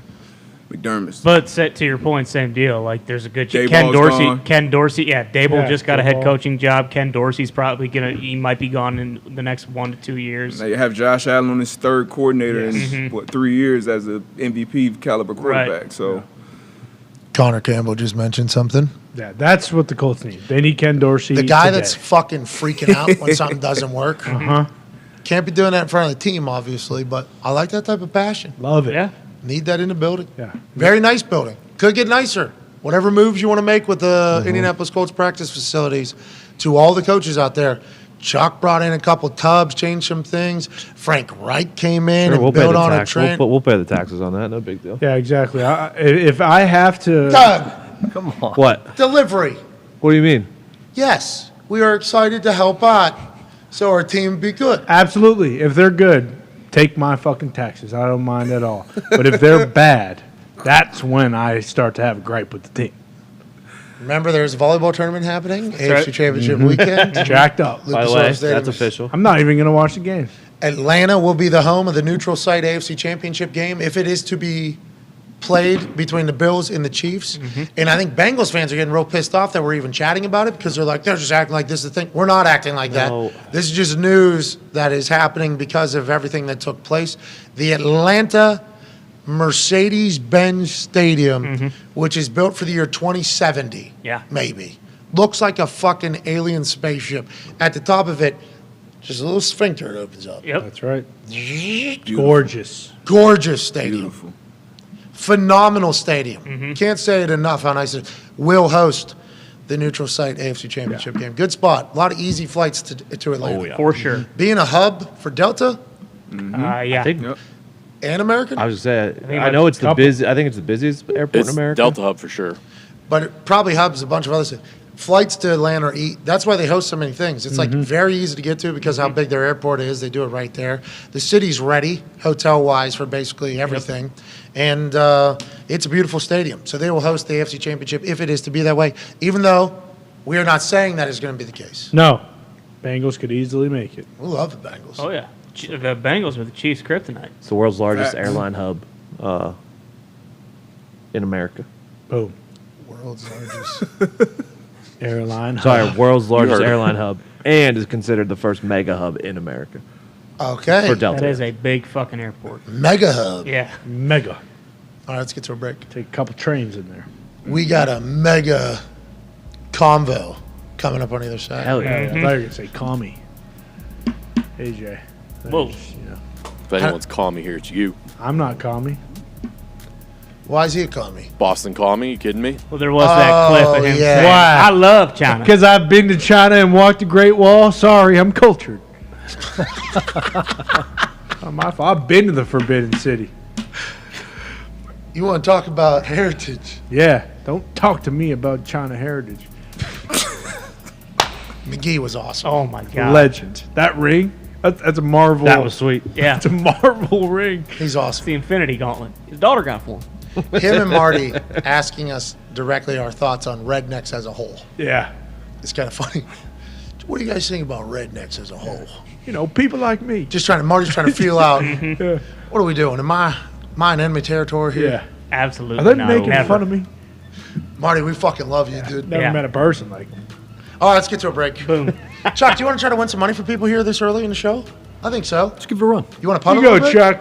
Let's throw. He's throwing. Oh, you want to throw? Okay. All right, Chuck. He's making one in the first 3 shots. Chuck Pagano, obviously a man who coached the secondary for a large portion of his coaching career, so he had to do a lot of throwing of the ball at practice in DB drills.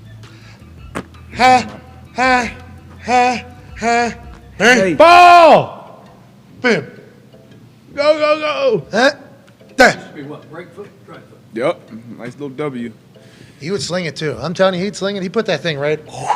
Nice catchable ball, make him make a play. There you go. Chuck's an athlete. You should see him dance too. Puts on his Ferragamo, starts right. fucking going bananas. If he can throw this ball into any of these holes out here, 10 people win $500 who retweet this video, say something nice to somebody, and put their cash tag in the same tweet so that we can pay him officially on Cash App. That knows his strength. Chuck Pagano dialed in right now.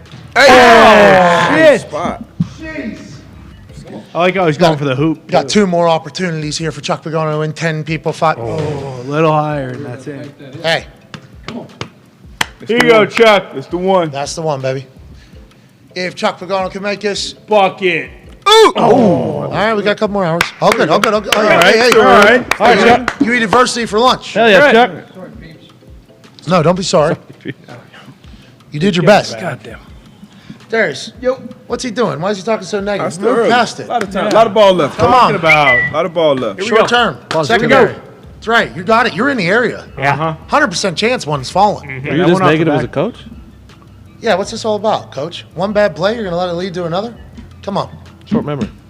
Coach Don't yourself judge. up, Coach. 60 minutes. Don't judge. All you got. Move on. Don't judge. Bad play, move on. Next play. Good play, move on. Those are good plays. Don't look at the scoreboard. Those were good plays. Those are good plays. Don't look at the scoreboard. All right, let's take 5, and then AJ Hawk will join us. I'm sure he's excited to join this conversation today. It is truly a remarkable Thursday, January 12th. No Thursday Night Football tonight. Second Thursday in a row. Yeah. There's been no Thursday Night Football. We'll check the calendar. I don't think we got any coming anytime soon either. I don't think No, so. I believe the so. count is at 235 days. We do have the Pro Bowl games, though. Here we go. That's right. That's coming. Those are going to be sick nasty. All right, take 5.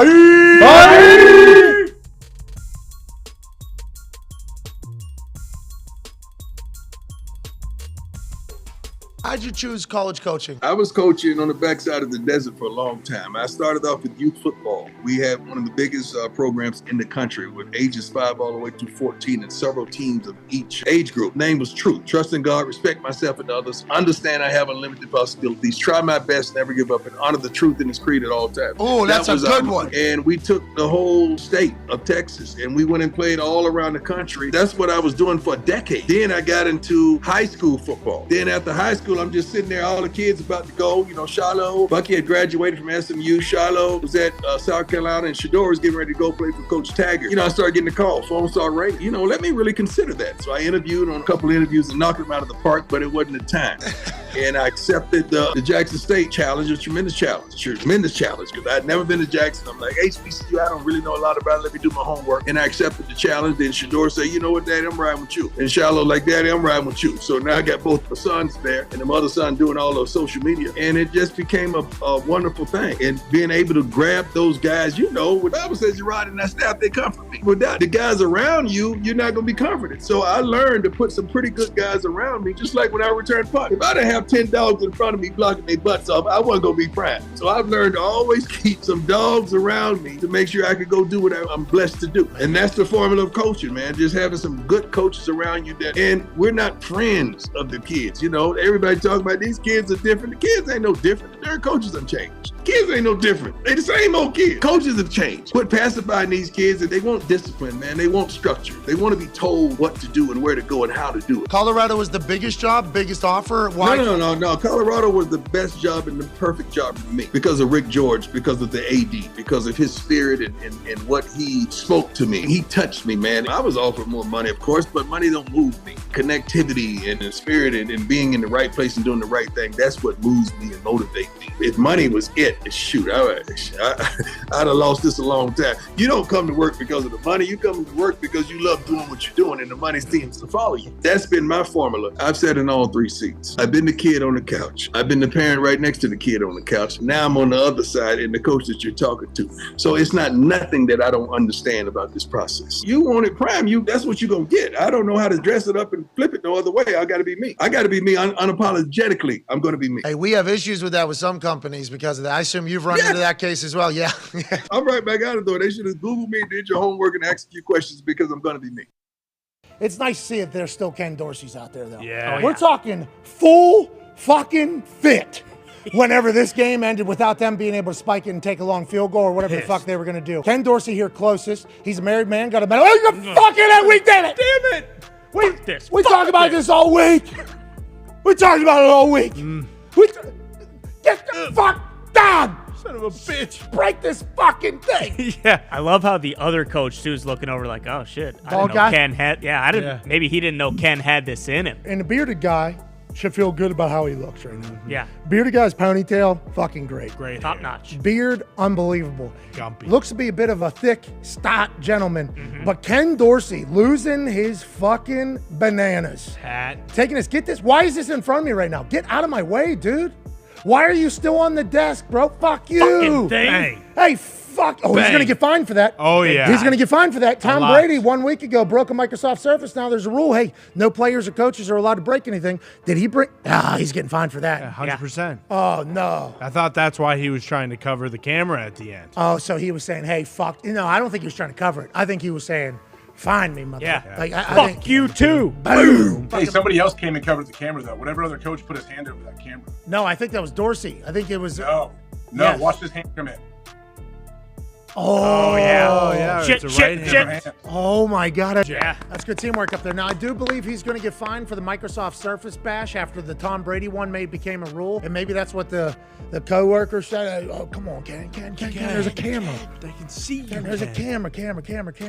Jesus, you're going to go viral. Sorry, Ken. They're riding in that elevator down to the locker room after the game.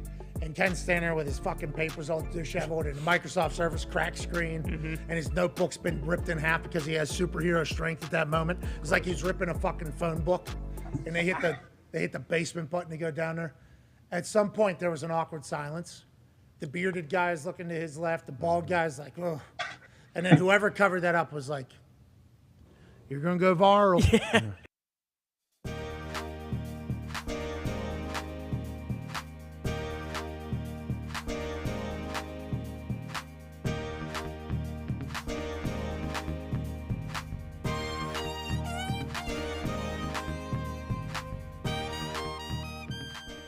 Hey, What? let's go! This show fucking stinks, and the fact that you listen, we are very, very thankful for it. AJ, you never cease to amaze me with your toxicity, pal. You got a couple of these? God damn it! What the fuck are you doing? Fuck Boston.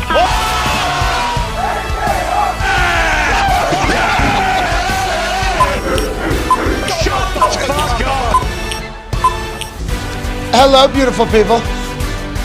As Bill Mosey's arrived, Hell yeah. the FanDuel Thunderdome, Hour 2 on this Thursday, January 12th, starts now. Football! Bill's become a cameraman. We appreciate you, baby Bill. Bill's awesome, man. Honestly, the best. Hicks. Bill is fantastic. We appreciate you, Bill. The Toxic Table's here at Boston Connor, at Ty Schmidt. One half of the Hammer, Dahn. Cowboys, 10 Diggs is here. Host of the Man to Man podcast and everything DB, and also the NFL matchup show on ESPN, ESPN2, and ESPN Plus. 9-year NFL vet who played corner, safety, and nickel. Darius J. Butler is here. And joining us from an attic in Ohio is a man who's a college football national champion, What? a Super Bowl champion, What? a Ryder Cup champion, What? a COVID survivor, survivor. Ladies and gentlemen, father of 10, AJ Hawk. Yeah! AJ, how you doing, pal? Oh, I'm doing great. How you guys doing? Well, fantastic now that I can say this to you. Congratulations on being a part of a segment on Jimmy Kimmel Show. Yeah! I saw that. Woo! That's a great clip. Great little, short little clip. I was not sure what to expect when I first clicked on that, but credit to them for finding it. Yeah, shout out. The unintentional. What did you say exactly? Can you repeat exactly what you said? Well, it was unintentional, so. Yeah.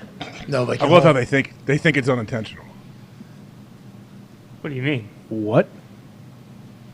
Well, you didn't mean anything like by it. You weren't trying to I concur. Thank you. Yes, that's not what you sounded like you were saying. You weren't saying like, hey, they're gonna dump semen all over your faces. You didn't say that. Hey, whoa! What? Is everything okay? Hey, What? How long you been on the show? This is 30 seconds in. 30 seconds. Is everything you all asked right? me about it. You asked me. You want an answer or not?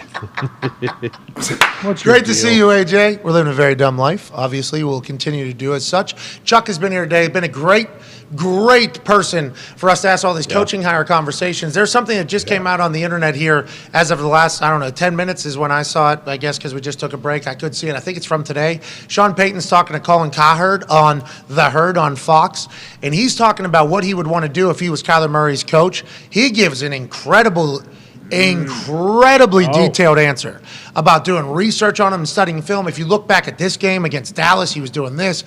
Or against the Patriots, they ran a 2-gap, he said, where they kept him in the pocket, and he wasn't able to do whatever. He, broke down everything. He said they keep asking him to be a Top Gun pilot and fly that mission underneath a bridge, up over a thing, go all the way down, and then flip it upside down and go. This is what Sean Payton's telling Colin Cowherd. I think what we need to be doing is just have him fly over Kansas. Just have him flying over Iowa. Let's make it a lot easier for this guy. Let's make his life not have to be every single play Kyler Murray has to save the team. Let's make it a lot. So it sounded like Sean Payton was passionately speaking about Kyler and for Kyler.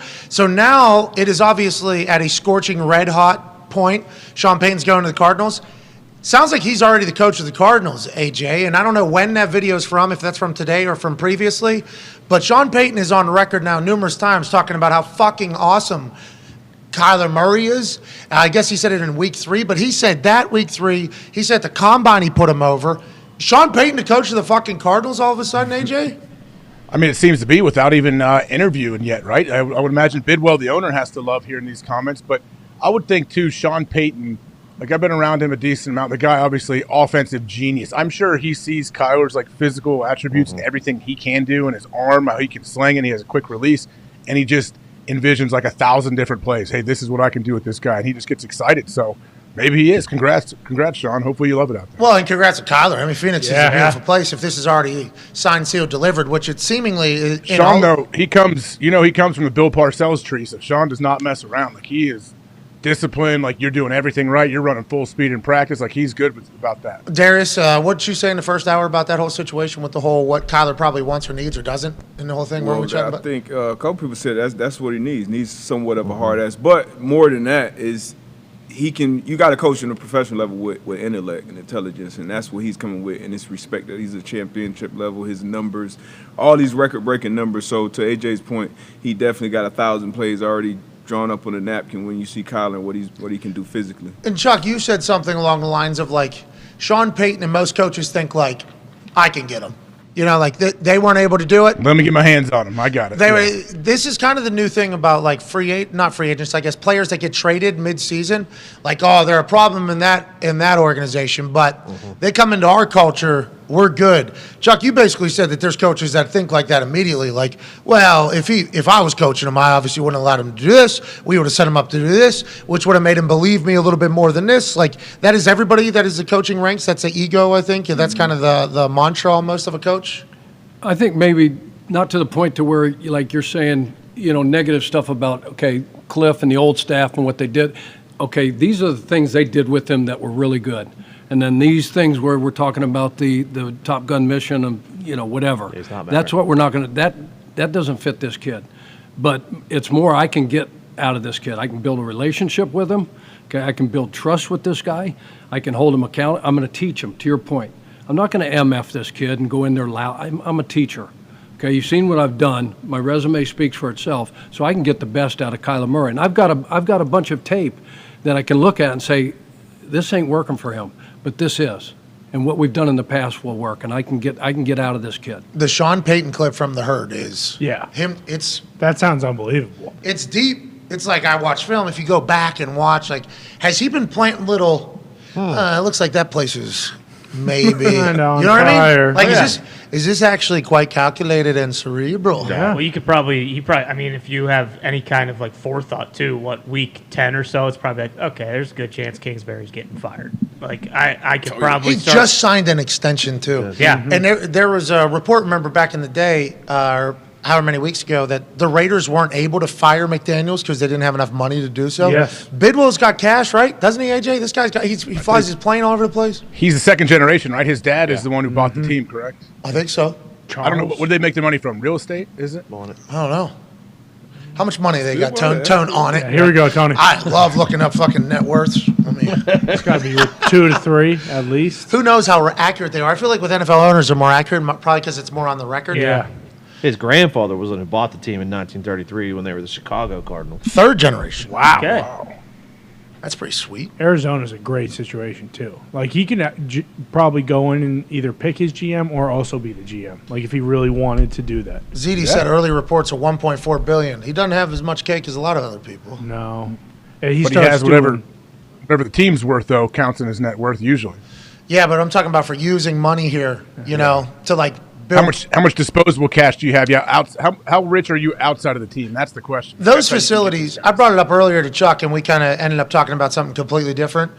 But those facilities from watching Hard Knocks, not great. I mean, come on. You know what I mean? Yeah, But to get Sean, he can go in and ask, right? But does he have the cash to do it? Sounds like he does, right? Well, I don't know if that was Zeke just pulled it up on here. I don't know if it was real, but it said something along the lines of him being 10 poorest owners. I remember where he was. That's literally the first article. Okay, so this goes right to what we're speaking of here. Who's the poorest NFL owner? Yeah, that's where they got their money. They're in the mafia? Fucking Capone. Yeah. I remember when we first talked about Bidwell, there was a lot of, hey, you guys look into where the Bidwells got their funds or no? What's going on? Really? He was, as a businessman, he was, I mean, he had a blue shirt Charlie. So, Yeah, I mean, he was. Yeah, he was icing people, the grandfather. You don't get a nickname like fucking Blue Shirt Charlie and not know fucking where the bodies are, okay? Something had to happen. Oh, you got to call Blue Shirt Charlie. He'll get you into a conversation. Sean just pulled his name out. Sean Payton? Yeah. All right, maybe I don't go there. No. Sean ain't tripping. The conversation, though, about the free cash is a worthy one because the Broncos are available and they have the richest owner. So, article right there about Bidwell, poorest NFL owners. We know who the richest is, also looking for a coach, and there's no cap for how much you can pay. They got it. You can pay a head coach. What's that? They just gave Kyler that money early. You just paid a coach and a GM 10 months and then let him go. They all right. Okay. Are they trying to trade D-Hop because of the money, or you think it's... That's probably D-Hop just stirring it up because he wants more money because the market has went Changed, nuts sir. since he's signed his deal. So he doesn't want to be I'm sure he still sees himself as a top 5 guy. So he doesn't want to. He's probably, who knows where. This is not part of that conversation. Kind of it is, but Christian Kirk was worth every cent that he fucking made this year. If you win, everybody that you're paying is worth everything that you paid them. Yep. All the guys. Jerry Jones said, and obviously... What's going on over there or something also. But Jerry Jones said everything that's ever been worth it, people have told me I overpaid for, or something like that. I forget exactly how he laid it out, but like at the time of when you pay for something, you have no idea. You have no clue if this is going to be good or not, and that could be anything. Yeah. So if you win, like Christian Kirk has been not only incredibly productive for them, but they're winning too. Yeah, right. And they're in the playoffs. So it's cool. Whatever happens, happens. Once you start losing, though, that's when every decision comes into question. And that's kind of the NFL as a whole, I guess, AJ. Yeah, it is. I wonder, though, with the fact they gave the GM and the head coach an extension this offseason, and now they're both gone, does that make them less likely to be able to go out there and hire and try to throw $18 million a year at Sean Payton? Is that real? Raiders couldn't fire Josh McDaniels because they don't have enough money, you think? You've worked in a Raiders organization, right? Yeah, I mean, they got the Gruden thing still, whatever they paid him, and supposedly gave, Josh 70, And that organization, Mr. Davis, when I was there, Mr. Davis, was still alive. They weren't an organization that had a lot of cash. That was turning profit. And the Gruden thing is still up in the air, right? Because they fired him with cause. I was going to say, I think they got out of it because they fired him for cause. Yeah, and now there's the lawsuit. He coming back. And they're paying that other staff, and he'd have to pay another staff, and all these guys at Arizona. Jeez. But if they get Sean, maybe he fixes D-Hop too. D-Hop, maybe you get a guy like that, keep that guy around. Yeah. They don't have money they don't have the money to fire him, said Plaschke, who called the Raiders cash poor. He'll be the coach this year and next year. McDaniels signed a 4-year contract with the Raiders this offseason, as most head coaching contracts do. McDaniels' deal includes a buyout, which would have to be activated in order to fire him. While the precise cost of the buyout is not clear, Plaschke indicates it's far too steep for the Raiders to afford. Okay, so that was being reported by Plaschke. Yeah. We know who Plaschke is, Oh, right? yeah. Bill Plaschke. Yeah. Around the horn legend. Okay. I think that's where he said it too, was on Around the Horn. Probably. So it wasn't, I don't think he actually reported it in a paper. I think it was just a comment on Around the Horn. Did he get points? I would assume he got several. Rung him up for that. Slam the button. Fucking Reale, I do not know him at all. I do not know Tony Reale. I've never met him. I don't think we've had any interactions. I'd like to let him know. I appreciate his contributions to sports media. Hell yeah. Thank you, Pazon. He's been doing that show Long time. long time. Long time. 20 years, isn't it? Like forever. Yeah. No drama, right? Just fucking does. No drama. This show's going to show up every single day. Yep. I'm going to fucking mute Woody Page's ass whenever I So want hard. to. Is Woody still on there? Oh, yeah. Oh, yeah. Come on. Kidding me? He picks on Woody. Hey, well, he needs to say better answers. That's right. Don't you think? That's what on Tony. Woody. Denver Post guy. He's a Denver guy, Colorado guy. Do you watch Around the Horn or any of the other media stuff? Tony does. What's wrong, Tony? What's going on? Why is your face like that? And why did Nick say Tony does that? There's something brewing right now. Yeah. There's something going on. Pittsburgh boys. It's not for these Come on, airways. Tony. Uh-oh. We got a beef. You square off mid-stage. How about Nick from the back row, actually? Tony watches the show. I noticed the way he was acting here the past couple minutes. It's quite suspicious. What's up, Tone? What's up, Tone? Don, did you lose on Around the Tony. Horn? What happened? I did. You lost on Around the Horn? What happened? Kyle Be beat great your on ass there. in FaceTime. Dude, was it Woody Page? He punked you? What happened? Well, no. We love Woody, okay? We've always loved Woody. I love Around the Horn, too. I don't know what Nick's talking about. That sounds like a baby voice. This dude wasn't even able to cook up a legit excuse. No. This guy has the ability to cook one of those up quicker than any human on earth. Maybe tied with you, Connor, whenever it comes to something. He had a bad excuse. Something's real there. Something is up. And We'll the way move he on for the answered. sake of the COVID cowboy and his uncomfortableness. But did you fight Tony Raleigh? Yeah, one what time? happened? No. You guys I've never even square met up? the guy. Never even met the guy. Something happened on Twitter? No. I'd never had one interaction with the guy. What Woody Page sent What the you? hell's going on? Awfully defensive. What's going on, Is everything okay, Tony? I see you rattled like this. Yeah. Thank you, Darius. We're all kind of flustered by Tony this. Cowboy. What's going on here? He's fine. Thank think- you, Coach. No, you're saying that like, hey, move on. You're trying to It's coach. 2023. I'm a new person. I'm not doing it anymore. Here we go. Okay, we're Not getting doing somewhere. what? Doing what and why? Yep. That's not real. Who is that? Oh, yes. That's not Woody. Who is that? That's Woody, baby. No. Amazing. Just a midlife. I got to start watching the show What? again. It's a midlife crisis. Is that when he started? No, that's not real. That's Who fake. is that That's person? fake, bro. Can you zoom in? Stop. What the hell Yeah. is Yeah. going on? Woody Page looks good, bro. I like it, Woody. Woody looks sweet. Bro. What? AJ, have you ever seen what we look like on a screen every single day? I mean, if we're, exactly. Who I cares? don't want to judge Woody Page. Woody Page is living. But yes.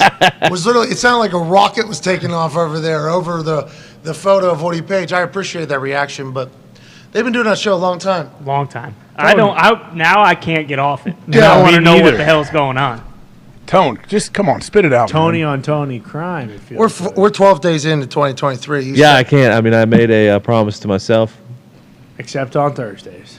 What happened? Nick knows, obviously. I honestly don't. It's just when his name came up, he made some kind of weird face, and he looked around, and I was like, that doesn't seem right. Oh, so Nick, big brother, eyes in the sky. Yeah, I looked right at you because I thought we were on the same page. About Apparently what? not. Same page about Yeah, what are you what, talking Tony? about? Let's move on. This is unbelievable. I'm sure this won't be the last time we speak about it. So you need to start cooking up at least an excuse to get you out of this because it has just become a thing now. I mean, This is gonna what? What again? What is happening? This is gonna be tough to let go of. Something. I need to know. It's like, is this like on the plane when Tone was in and out of consciousness for 3 straight hours? Remember, he's dead asleep, Yeah. his head falling, then he'd Well, it was the wake word- up and give you an answer. Yeah, I mean, TCU sucks, Bro. besides Ty's seat, it was the second worst seat on the plane by far. Tone had to sit on a bench, obviously, like this, sideways. And So tired. He had his hands in his front of him, and then his head was just sitting like this. And he had nothing on the side of him. And we'd be having a conversation, and he would, he said that. And then 35 minutes would pass, and then he would answer a question from 20 minutes ago. It's like, Tone, I don't think you know. You've been asleep for the last, 30 minutes, pal. Did something happen during that whole with you and Tony Rioli? What happened with you and Tony Rioli? Just say it, Diggs. It's a It's safe space. like he's all sweaty, uncomfortable. What's happening? I've never been. Sweaty or uncomfortable?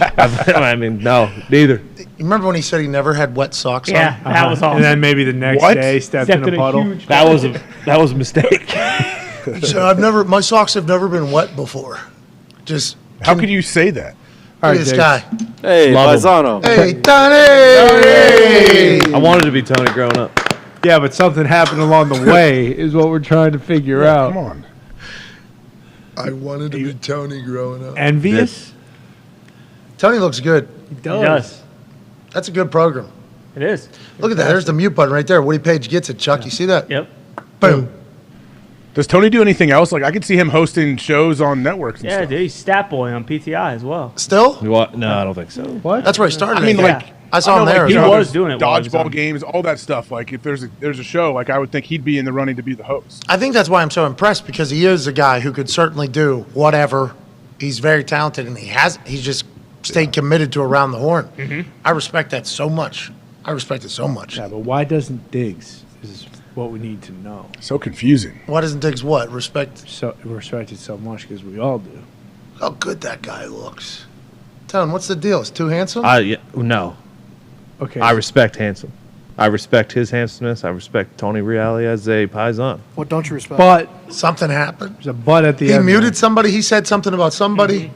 He had to take against Ben Roethlisberger. Tomlin. Something happened against No, Roethlisberger. Reale's got a good spot because he doesn't have to give takes because he's just judging. Was this What's a your recent problem? transgression? Past 2 or 3 years, maybe? Could have been around that time. What is, was it? Okay, Was it? Did he put a mask on? Is someone on there? Did Israel Gutierrez hurt you, Tony? getting closer Oh now. man, this is certainly something about the vax. Yes. Oh. That's exactly what it is. We should have known. You should have known. Okay. Okay, got it. All right, say no more. That's why this is 2023. I'm not doing it anymore. Yeah. He's pushing Pfizer on everybody, something like that. Okay. Yeah, because Tone was showing up in like political comment sections. I'm a Moderna guy, and I hear reality on Around the Horn. I assume that. Oh my God, I'm so happy we got there. And good for you saying you're not doing it anymore. Yeah. We I'm not doing apologize. it anymore. We apologize for even, You're We got evolving there, as a though. human. forcing you to get back. You are. Had to. I don't know what that means. Uh-oh. Oh, here it is. Boom. So February 12th is when you turned on him, huh? I don't think that would be the. All right, let's move on. Tone, you're a special human being. Thank you. And Tony Reale, you are too. Love you, Tony. Both of them. What a moment. I'm not doing it anymore. I'm not. Can't help himself.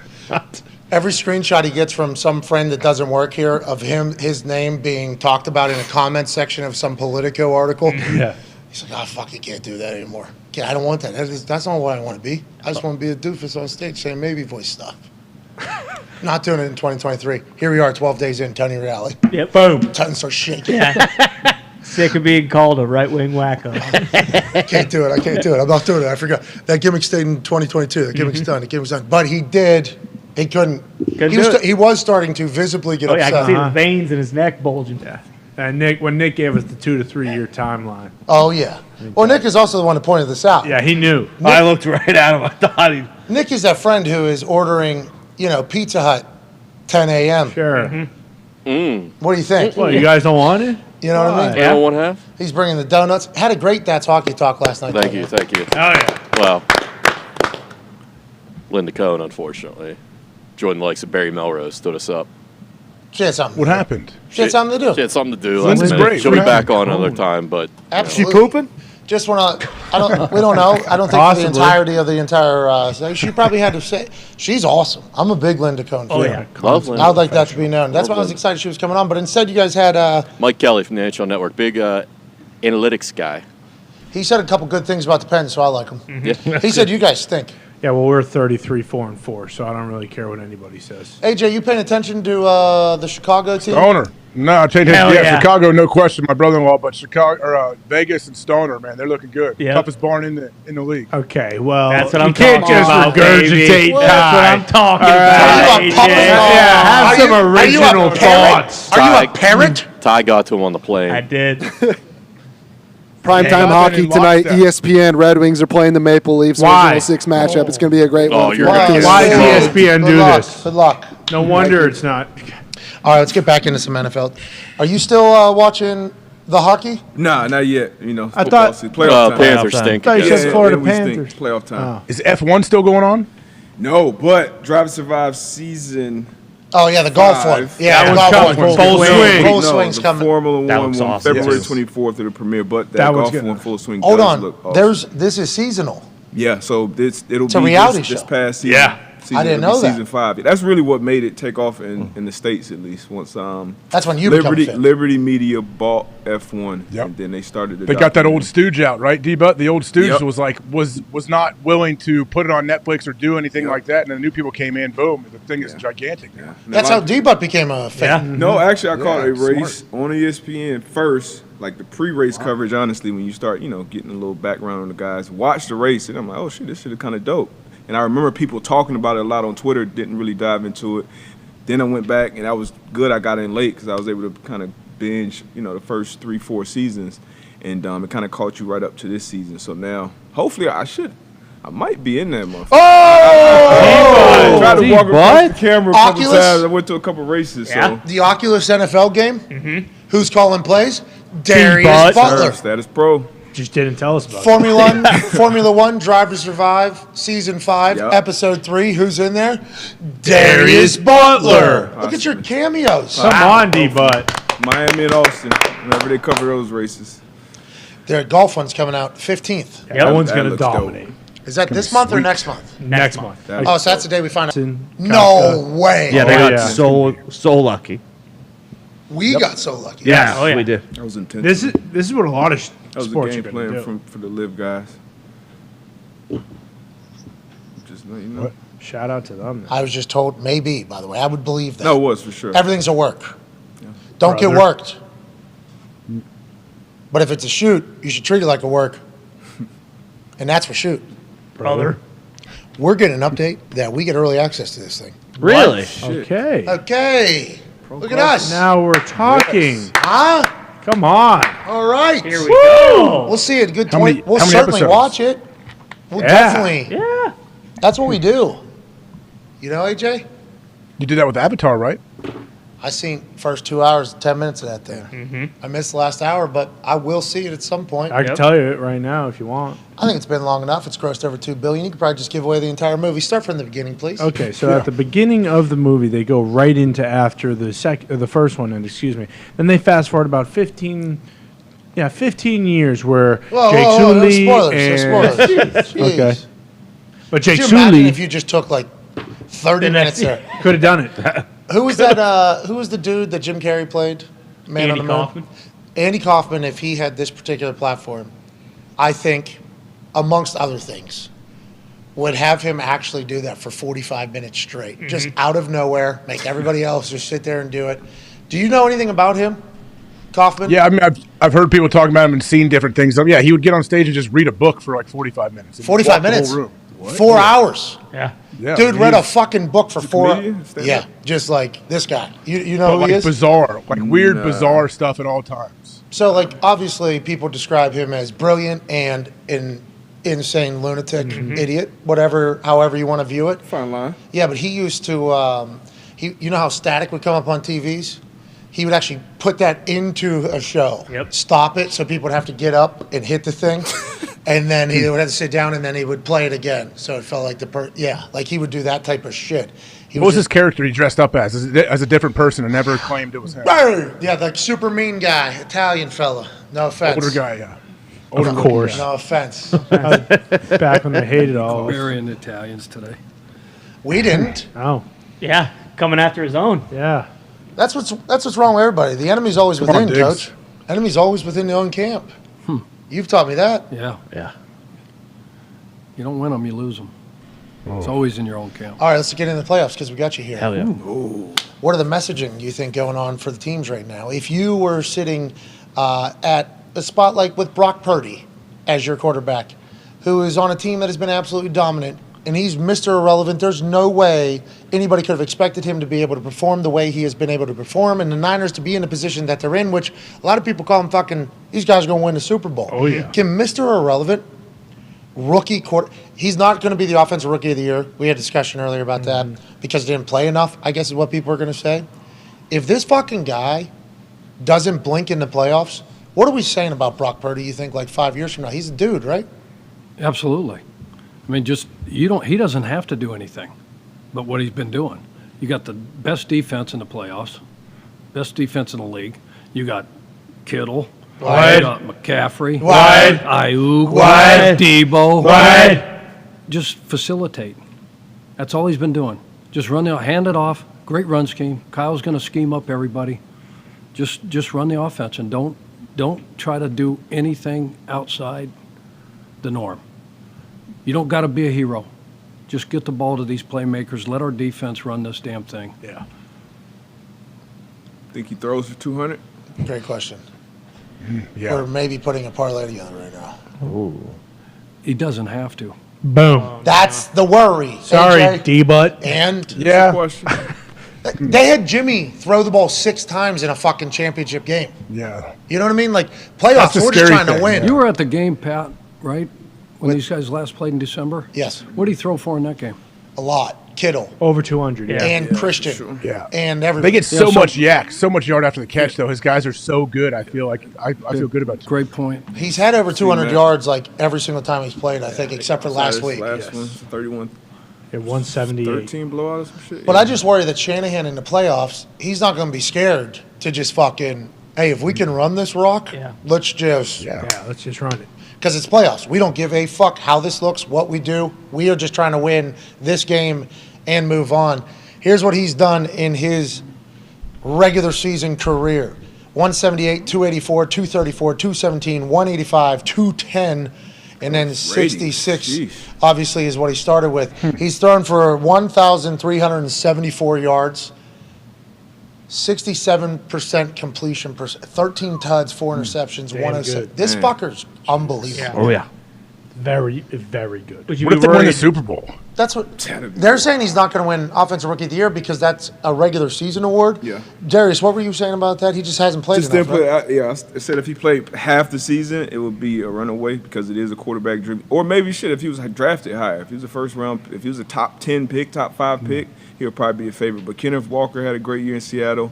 Garrett Wilson had a great year in New Micah's York. pushing for him, right? Olave. Micah is pushing for Garrett, I think. Yeah, I he mean, is. Olave, especially when you think about the quarterback situation in New York, and then you think about that media market. I think Wilson will win it. But what Purdy's done, How about That's a good point you just bring up there. If Purdy's number 5 overall pick, run away. and he was just waiting for his time, and then he put him in, and then he does what he does, Offensive Rookie of the Year. Yeah. Yeah, probably right. You know, because the hype would have been, this guy's going to be able to do this. This is the future of the program. This is the franchise. But instead, it's 7th round pick, Mr. Relevant. We didn't know he existed. So what are you going to do when you win a Super Bowl with this guy? Yeah, that's what do you do what I'm with saying. Trey Oh, yeah. Lance? So that's yesterday. Who was talking? Was it Rap yesterday? Who Yep. was it? I think it was Lombardi, I think. no. Somebody. David David Lombardi. Lombardi, yeah. Right. Sorry, Lombo. Michael Lombardi will join us Today. here in about 20 minutes. David Lombardi, at Lombardi himself of San Fran, said they view the quarterback position like most people view the running back position, like stable, almost like need, and it worked out for him this year. He said, in his opinion, Brock Purdy would not have been the Brock Purdy that we have seen as of late whenever Trey Lance goes out and Jimmy G comes into play. He said that he thinks that obviously Brock Purdy needed the Jimmy G era there in his rookie season to watch how he operated in the offense that got him to where he was. We don't know how legit that is. We did not have eyes on the situation. I'm just going to say Purdy would have been good whenever the fuck you put him in because that's what Purdy has seemingly done. But I think it did give him more time to learn the offense, see how it all goes. He and Jimmy G a little bit more similar in playing styles, and he could do his thing. But nonetheless, that fucking guy, unbelievable. How do you take the reins away from him if this is what he was able to accomplish when the team didn't even know he existed? The offense was not shaped around him at all. He's only going to learn more and more concepts, be able to check. He's going to understand things more. I don't know how you take him away from him, AJ. I don't know how you do it. Well, I would imagine the Niners front office is thinking that a little bit, but they're like, hey, you know what? We'll cross that bridge when we come to it. That is a great problem to have. If we're thinking, hey, we won the Super Bowl, this kid. Can you imagine Brock Purdy at the Super Bowl celebration? That dude, I think, will light that place up. His roommates. Yeah, it'd be a Strafolsky at the Grey Cup type situation. 7th round pick, Mr. Irrelevant. I was picked 222. I think I got like 52,000 signing bonus. That was back in 2009. Not bad. Bought an Escalade. Money didn't come for a couple months. Almost had to. Escalade almost got repoed. That was a whole situation, obviously. And I wasn't supposed to have money. Still not. And we learned that lesson very quickly. But that Escalade was sweet. Nick, wasn't it? Escalade was awesome. To this day, I wish. Maybe the could have best car. preserved that thing. Maybe the best car, black, 24s. Oh. Yeah. It was the greatest. Nice. Peanut butter inside. Oh, wow. Pristine. I mean, we're talking easy to drive, too. The newer Escalades, they just fucking have so many it's a spaceship. I don't have time. I don't have time to do all that. It just had a couple of different things, had everything you needed. We did see that Escalade in Santa Monica, the new one that was murdered out. That was maybe the fucking sweetest looking car ever. So I had the old school version of that pretty much. I drove it like it was a fucking Civic, too. That thing was back and forth to Pittsburgh every week. We're driving it to death. What a time. Anyways, Brock Purdy signing bonus can't be a lot. His contract's not going to be a lot. They know that. Trey Lance, obviously, he was a high draft pick. They can continue to have him. I mean, it's a good situation for them. Yeah. But if I'm Brock Purdy, I think obviously he was Mr. Irrelevant. He's always going to have the chip on his shoulder and everything like that. He's only going to get better, I think. He obviously is from Iowa? No, he's not from Iowa, but he went to Iowa State. Oh, why didn't he go to Iowa? Because we didn't fucking want him, and he couldn't beat Iowa. So why would we take a guy who can't so beat you Iowa? and Saban were both wrong. No, it wasn't wrong. I mean, he's not from the state. We didn't need him. I'm trying to think of who we had at the time. We might have had Nate Stanley. The offense was very prolific. Yeah, AJ, good call on that Iowa Hawkeyes offense. Purdy wouldn't have been able to. Well, back then, Iowa, was going to the Rose Bowl. So this ain't the Iowa of this last year, I mean, we had C.J. Beathard, who also used to be a 49ers quarterback. So, again, we can, give him all the flowers we want. I mean, shit, he's got Kittle. He's got fucking Ayuk. He's got Christian McCaffrey. He's got Elijah Mitchell. Yeah, all the guys Chuck mentioned. I do like him, though. I do. He's not, if he was from Iowa and chose Iowa State over Iowa, then I'd be like, yeah. This guy's a shitheel. He sucks, but that's not the case. He's from Arizona. Exactly. So there you go. But also, with like the limited amount of in-game reps, and even if they don't win the Super Bowl this year, like how do you start Trey Lance over him next year? I don't know. There's people that really got Trey Lance's back on the internet, though, because they always say that I bash Trey Lance. I don't bash Trey Lance. I just don't know if Trey Lance is Trey Lance. We have no idea what Trey Lance is going to be, I think. We're in an experimental phase with him. He had made some great plays. There were some plays that were obviously not pretty, that are on prime time. He can do things that not a lot of humans can do. I think he's a dog. I think I'm a big fan of his. But it seems like when other quarterbacks are playing, they're having a lot more success for that team. And Brock Purdy just got there, too. We don't know what he could potentially be. You have no idea what he could potentially be. Now, is he shorter than Trey Lance? Of course. Is he a little bit undersized? But he's proven that that's not a problem. How many games until they got a book on you? Like Brock Purdy, how many games until the defense, obviously all offseason you can prepare for quarterbacks that you're going to play, and nobody could have prepared for Brock Purdy in the NFL. That's what, 2-3 weeks, 4 weeks? Yeah, you got it. They got it now. Yeah. And he's still having success? Yeah. A lot of it. I mean, you got a good coach, obviously, and then with great players.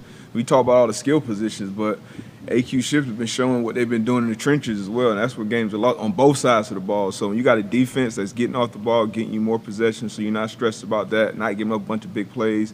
Great run game. Elijah Mitchell been in there as well, been that downhill guy. And then players that not only are good players, but they can be anywhere. You can line up C-Mac anywhere. You can line Debo up anywhere. The fullback, Juice. You can line Juice up anywhere. So he's in a great, great situation right now. He's got the best tackle in football protecting him. Whole line's unbelievable. Who's best friends with the best rusher Right. in the NFL football?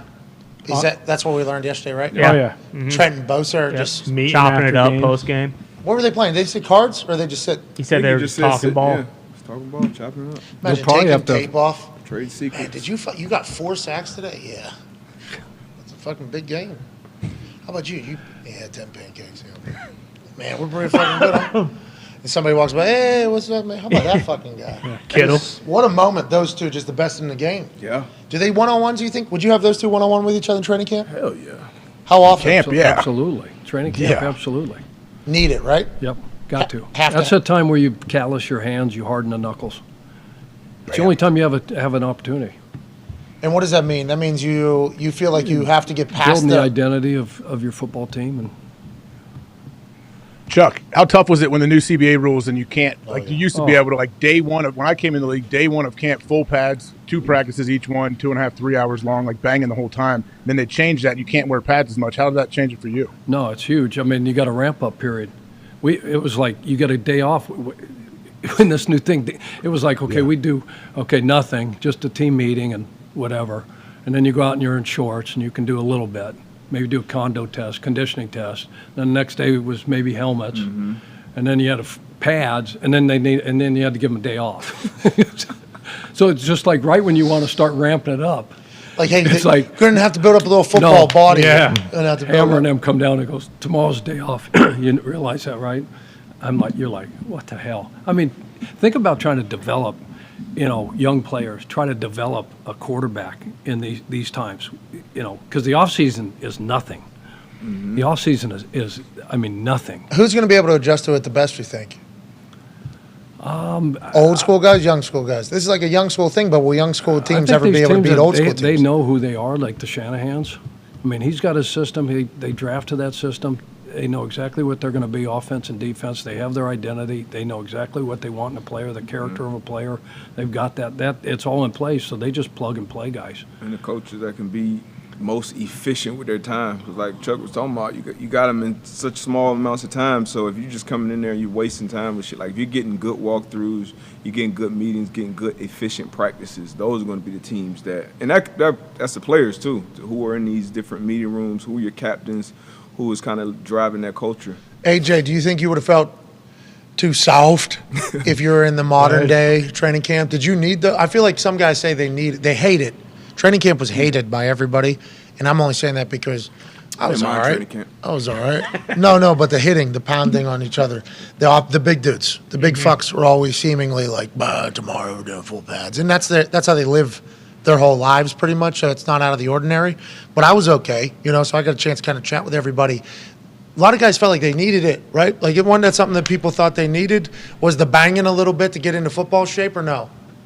Yeah, I think guys need it up to a point, and then there's always like, all right, here we go. I think we're ready. Like that's how most guys feel. But it definitely a change. Like it's like how do you handle it mentally as well? Like I know in high school, Monday, Tuesday, Wednesday at school, like I was in a deep depression, knowing, hey, I'm going to be in full pads for 3 hours, going both ways, just killing each other. And then Thursday, everyone was pretty like, hey, in a light, I could bounce around and actually be a student because we were only wearing shoulder pads that day, still banging, but just we didn't wear pants on Thursday. And the pants are certainly uncomfortable. That's all life. Yeah. And if you're wearing pants, then that means we're going to the ground too. Yeah, and that means you're going to have to get back up every single fucking time. And the ground is obviously unforgiving. You said you like training camp because getting away, kind of experiencing? Yeah, you kind of getting away, kind of building that, team camaraderie, whatever. And then whatever you do, whatever your off-season regimen is, it's not playing football. So however great a shape you come in at, you start, after the first couple of days, like Chuck mentioned, you're going to be sore in different areas you weren't sore in. And you just get kind of back used to that routine. And then you kind of find out, obviously you spend a lot of time around your different guys, different teammates, so you find out more about those guys, more about the coaches. And then you go, and it's so, I feel like we were in training camp for like 2-3 weeks towards the end of the career. And like AJ said, I felt like it was a full month first getting in real tour-a-days. You don't get that now. So you need guys who are actually going home with the iPad, who are actually coming into the next day asking questions about the installs and stuff like that. And you don't have a lot of that these days anymore, I don't think. And I think that's why we're getting, I would say, in my opinion, a lower quality of football overall. Okay. Whoa. So that came up in conversation a couple years ago whenever they limited how much practice could happen. Yeah. But then points were going because Right. rules were changing, so things were going good. So it almost made that conversation null and void. Bringing it back up right now, I think is a great discussion piece. I didn't even think about that. Do you think that is potentially why there's a lot of bad football this year being played?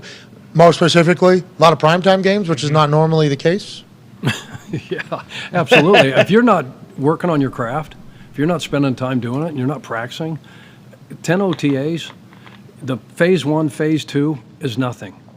You get to phase C, that's your 10 OTAs, and then you have a mini camp, and you're not pounding, you're not doing it, it's all shorts. You don't even get to go against each other those 3 weeks in phase 2. So the amount of time that you have these players to try to develop, especially young players, if you're trying to build through the draft, shoot, these new coaches, if they don't win, and they don't win now, shoot, there's a whole new set of coaches in there before they have a chance to even develop these young guys, and they don't get their hands on them. It's a different world. Go ahead, Connor. Yeah, and also though, like when you look at some of the teams, especially at the top, there are a lot of very healthy teams. Like the Chiefs haven't really lost anyone pivotal. The Eagles, I believe, they had no one on their injury report for damn near the entire year until Jordan Davis got hurt. Niners, healthy. Niners, very healthy. The Bills lost Von Miller and Micah Hyde very early. Micah's coming back. Von, unfortunately, isn't. And the Niners, I forget who Lombardi said, but they lost one guy. Cornerback. Yeah, corner, week 5. Mosley, But Emmanuel those Mosley. are season-ending Player? injured. Yeah. Okay, he was having a very, very good year. They This lost is the another first- secondary member recently. Yes, but like they are losing guys, but although the Seems to be quality working or of something. football, yeah, it feels like it is working kind of across the board. I don't think I read this one. Stadiums are committing to grass to abide by FIFA bids in 2026. NFL stadiums are? Yes. Yeah. So we're going to grass? They're going to test the turf, right? I believe there were 11 stadiums, and I don't know how many. They didn't get into specifics on how many did. Jordan Rodrigue. I don't know if I'm pronouncing it right. I apologize, Jordan. 11 NFL stadiums were awarded FIFA bids. To pitch a successful bid, that stadium must present a plan for its surface to meet FIFA's incredibly rigorous multi-step safety testing or switch totally to grass. Multiple turf stadiums for NFL have since committed to grass for FIFA. Okay, they can't be that committed to it. Remember, we saw the United States team go play That's right. in that one mud pit. That's not Yeah. FIFA. Will they keep FIFA's them then? everywhere. Will they keep the grass? If NFL stadium puts in grass for FIFA, it'll stay there, right? They're not going to go back to turf? I think what we're saying, World Cup, FIFA is the body that oversees everybody. This is obviously just for the World Cup, I would Right. assume. So Yeah. this is just for their biggest tournament. FIFA oversees All of I think like everything. That's why the power Yeah, they're legit. was They're so legit, big. right? So FIFA's testing, I don't think, has always been considered fantastic. But you got to remember, those, where was it just in? The Qatar? Qatar. Yeah. Those stadiums and those fields and the hotels were literally just built for the World Cup. Right. So you ask all the players and coaches, how were the facilities, how were the fields? They're like pristine. Incredible. Unbelievable. It was the greatest of all time. And I would assume that's because FIFA, although they said how much you paying us, definitely you'll get it. They also said like these are our grass standards because you're running a lot. It's a lot of running, obviously. And also the ball's rolling on that grass. So you can't have a bunch of divots. You can't have it be a fucked up grass because then the ball's bouncing all over the place, contacts missed. Then you got a poor quality of sport. So the pitch is actually vital to the quality of the game that is being played because you need to have predictability with where the ball is going to be because most of the time you're not fucking looking at the ball whenever you're trying to hit it 30, 45 yards sometimes. So that is why the field matters. The NFL is testing this. Does that mean this is what we're getting to? There was here we one go. guy who was super mad that all these NFL stadiums were switching to grass because of FIFA. What? Yeah. And I think this is why you didn't see it because Bakhtiari quote tweeted that tweet, and and we sent that one in. What did Bakhtiari was not happy. Yeah, No. he was pissed that they were switching to grass, even though he was a big grass component. It's confusing to me. If this doesn't bother you as a player or a fan of football, congrats. You've been successfully brainwashed. I think Bakhtiari brings up a good point. It took this international governing body to get the NFL to put grass in when the players and everybody else has been asking for it for a long time. What are you upset about Buck saying that I mean, for? who Player cares how it safety, eventually right? gets done? It got done. Yeah, but are we sure that It's 11 stadiums, not 32. And are they going to stick with grass? 28, whatever many there are. If their turf holds up, then they can keep their turf, though, if it passes the test. I would not be surprised, and we talked about this yesterday, I would not be surprised if the NFL offers up some of these players soccer cleats that have grass already on. On the bottom, yeah. Oh. Makes it a lot Super heavier, grass. not as easy to run. but you're always on a good pitch. That's right. Joints much better. Whenever it's drilled to your cleats. What do you call that? I don't think it's Super cleats. Sod tips. Get your sod tips on. I think it's And that might just sod tips. Yeah. tips. Yep. that might inevitably lead to the evolution of turf into super grass. We'll see. What we're saying is, good luck, FIFA, getting this to happen. Yeah. I think with the proper amount of cash, I assume these things will get passed. For sure. Well, because like SoFi is one of them, right? And they just built that stadium. Like, what are they just going to flip it and just use grass forever? Like, I can't imagine that happening. Well, then how do you go about? They would have to put it up on like a risen stage, and so there's some give. Yeah, exactly. How do they get the proper amount of give? Versus, like, I don't know. That's an interesting thing. A lot of stadiums here, though, a full list of NFL stadiums in their grass type. Oh, this is the whole. Yeah, a lot of field turfs. This isn't all grass. Arizona Turf Cardinals, Titan 50. Bermuda grass. Super grass? Just put that in there. I know the Carolina Panthers just got in trouble for theirs. So You said A-Turf Titan 50. That's the super grass. Buffalo. Who's got that slit turf? Nobody anymore. Detroit had it. Detroit had the slit Of turf. course. It is at. That's why they couldn't host the. Texans got that hell-ass matrix turf. You know, that stuff was in place of the worst pitch in all of sport. The huge seams everywhere. People just Oh, my blowing God, yeah. ACLs at Houston. Wes Walker, that was the one. A kicker also got it just A lot of jogging down the Bermudas, field. You ever guys asked AJ like how slippery Lambeau is? The opponents always go up. We always did that. Slip, and we had to bring the Deep big studs. studs. What is it, turf and grass there, right? Deso Master Yeah. Grass. It is. It's a form of super grass. It has it's nice grass, and then it has like woven in turf that you can't see. It all looks like grass. That but is super To grass. make it look and it's more full. heated. They have the grow lights that roll over it all winter and everything. Everybody's slipping it's around supergrass except all the home along. team. Green Bay never did, and we were always all over the place. You see, this year it happened. You don't say. Let's They're get to a cheating. break. Let's get to a break. We don't I need never to. wore screw-ins. Yeah, Yeah, but it's you because are you guys were screwed in. screwing. Yeah. Speed Some guys- TDs. My bad. No, it's all right. My They were bad. screwing everybody else. Speed TDs, Chuck. You're right. Hey, we beat them up there. Opening kickoff return to the house. Ooh, Jordan Todd. What year was that? Todd. 16. That was 16. Okay. Yeah. The year you were crying in the tunnel. Were you on the team? I was not there. You guys had the former Illinois head coach as your Ron special. Zook. Ron Zook, yeah. They ran a pull shoot, took me out. Tom McMahon was not happy. We were up 14 at the time. That's all I really remember from the night. Tom McMahon, fuck that guy. Yeah. I'm like, what are you going to do? Are you going to fight this guy, I dude? believe that Where sack is of bones Zook? got fired after the season. I didn't even really feel it. He's like, wait till you see it. Wait till you see it. It's bullshit. I'm like, all right, Tom. It's all right, man. Don't worry about it. All right, we'll be back in 5. Dawson Knox will join us. Michael Lombardi will join us. We got great conversation to wrap up this glorious No Football Thursday, January 12th, 2023. Take 5!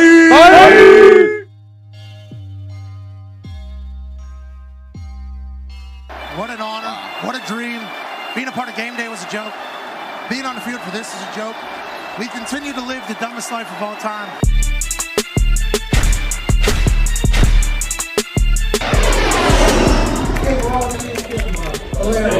What a time to be alive. Let's enjoy the hell out of this weekend in 2023 as well. We are live from an empty Mercedes-Benz Stadium. All the off-season workouts, all the sickness, all the puking, all the commitment, all the dedication. We got 4 teams left, Coach. What's the vibe of that locker room getting ready for this game? We're going to swing as hard as we can in this game, and CJ's our leader, and he's going to lead the way. Hell yeah. Yeah, we're going to try to make the most dumb television on earth this evening live from this field right here in Mercedes-Benz Stadium. Darius Butler, 9-year NFL vet, played at UConn. That team stinks, but they're coming back. Stanford Steve here. And this man right here wearing a Wolf t-shirt underneath his sport coat. He works for me full-time. But what are you excited about this evening, Connor? I mean, Pat, like you said, I have the IQ of a goldfish, so I'm not really taking all this in strictly because there's so much. The moment is huge. You know where you make your money. In this college level is the red area. Georgia, number 1. 120 is where Ohio State is ranked, which is nuts. Max Duggan is a dog. Let Duggan cook. Connor, good job there. How are you boys? Kirk, we say dumb stuff on the internet every day. I'll be out there, Coach. See if they can cover him. In the boots. Clear on you guys. Connor, you're on ESPN. How about it? How about it? Didn't say fuck, didn't say shit. I was close, but I didn't do it. That's a win. That's a win. That's electric. Look at this. Look at this. Hey, Coach, I don't know if you headbutted one of your guys or not, but Cut yourself shave. you are awesome. I got a 6-year-old son, man. I mean, it's They're going to have to rely upon those dogs. Cade Stover, the tight end for Ohio State. Yeah, number 8. He's like 4th generation farmer, sponsored by John Deere. Yeah. Okay, and they don't just put that deer on anybody. Hey. Yes. There's going to be billionaires barking. Okay, there's going to be billionaires barking. Grown folks in khakis barking in unison. Wow. So much fun. That's got to become a thing next year. No, it's serious. This close to go. Can't do that. Yeah, that was great. You all right? You all right? You all right? Help him up. Spill anything? Nope. You spilled your phone. Could have been worse. Could have been much worse. The college football playoffs are about to kick off in Phoenix, Arizona. My name is Peyton Manning. That's an Ohio fucking wet dream, not just a dream, dude.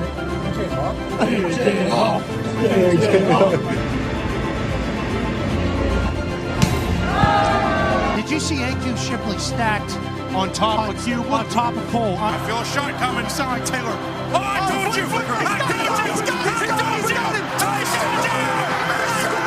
I gotta go to the bathroom. Let's go, baby. Wait a minute. Congratulations. And the encore this evening is the reigning defender, undisputed national champions in a home bout against the Ohio State Buckeyes. I'm joined by Darius J. Butler. Then we have the face of Ohio State, AJ Hawk, Boston Connor, Ty Schmidt. AJ drove down here in a Sprinter van. His son puked twice on the way down here. Broke an iPad. Had the windows bashed in this morning. Just on the streets of Atlanta here. If Ohio State loses, would you jot this down as the worst trip of all time for you and your we family? love adversity, Pat. We love adversity in Ohio. In the end zone, Marvin! Oh, Marvin! It is so loud. You can't hear a thing. Marvin Harrison Jr. ran how many routes, Connor? I think he had a post, then he had a corner, then he had another post in the end zone. Tough to guard. Might see everything he be. This guy is all about ball. He is all business. All ball, all the time. Tunnel screen.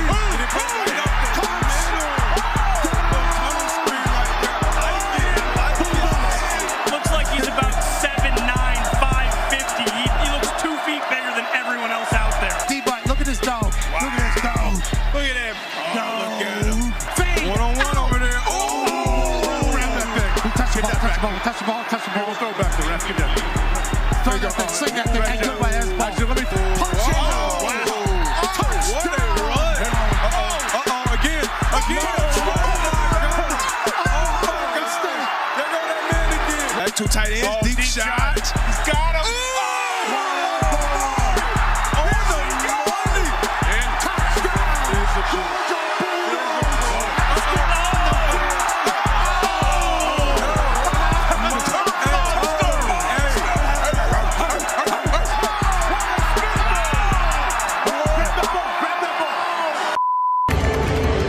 Are we live right now? And that's the way the cookie crumbles.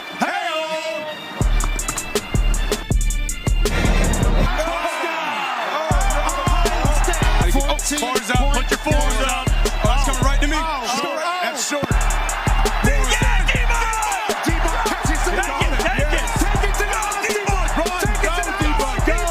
Any thought of like a fake punt direct snap here, Pat? That would be awesome. There it is.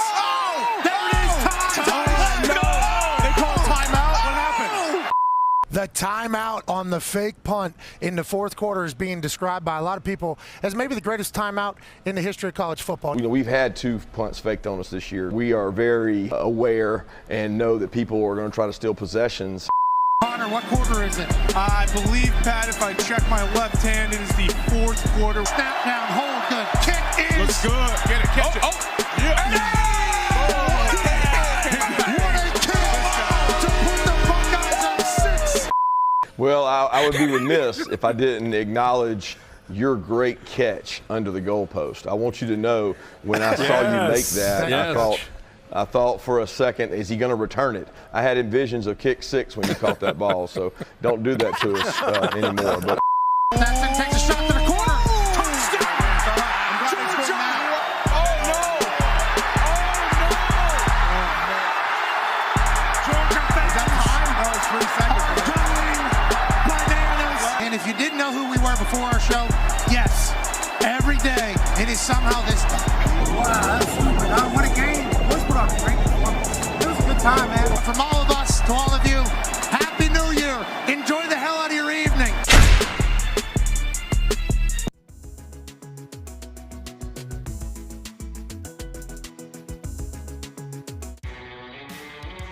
Welcome back to the program here on this No Football Thursday, January 12th. That's AJ Hawk. The boys are all here, including Chuck Pagano and Darius Butler. But let's get right into it because I think we only have like 10 minutes before the handsome Dawson Knox of the Buffalo Bills will be joining us. Need to talk to this man strictly because his brain is so large. He's a host on VSiN. He's obviously an author with Daily Coach and the Gridiron Genius. He is the GM Shuffle Pod host and a Lombardi line host, and he was once a TED Talker. Ladies and gentlemen, a man who's been a general manager, a consultant, an advisor, a coach, everything you could possibly be in the NFL. Paisano, Michael Lombardi.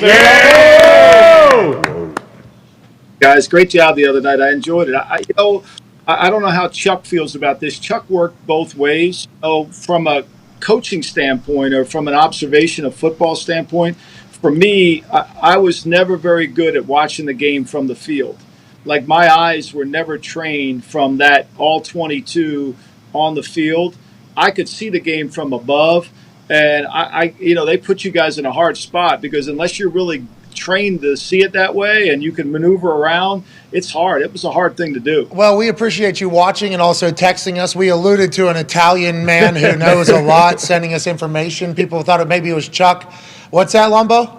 I'll help you any way I can. I love it. It's good. It was fucking fantastic because that middle eight was something I had not thought of at all because of how big of a blowout it was. But you sent me a text. You're like, Georgia needs to slow down right here. Georgia needs to slow down. They can make this a 38-7 game by the time the TCU touches the rock next. And, that's that football, IQ stuff that you have talked about. That's why we have you come on the show every single time. We love having you. We're thankful you texted us, and you're the fucking man. Let's dive into some situations that are happening right now.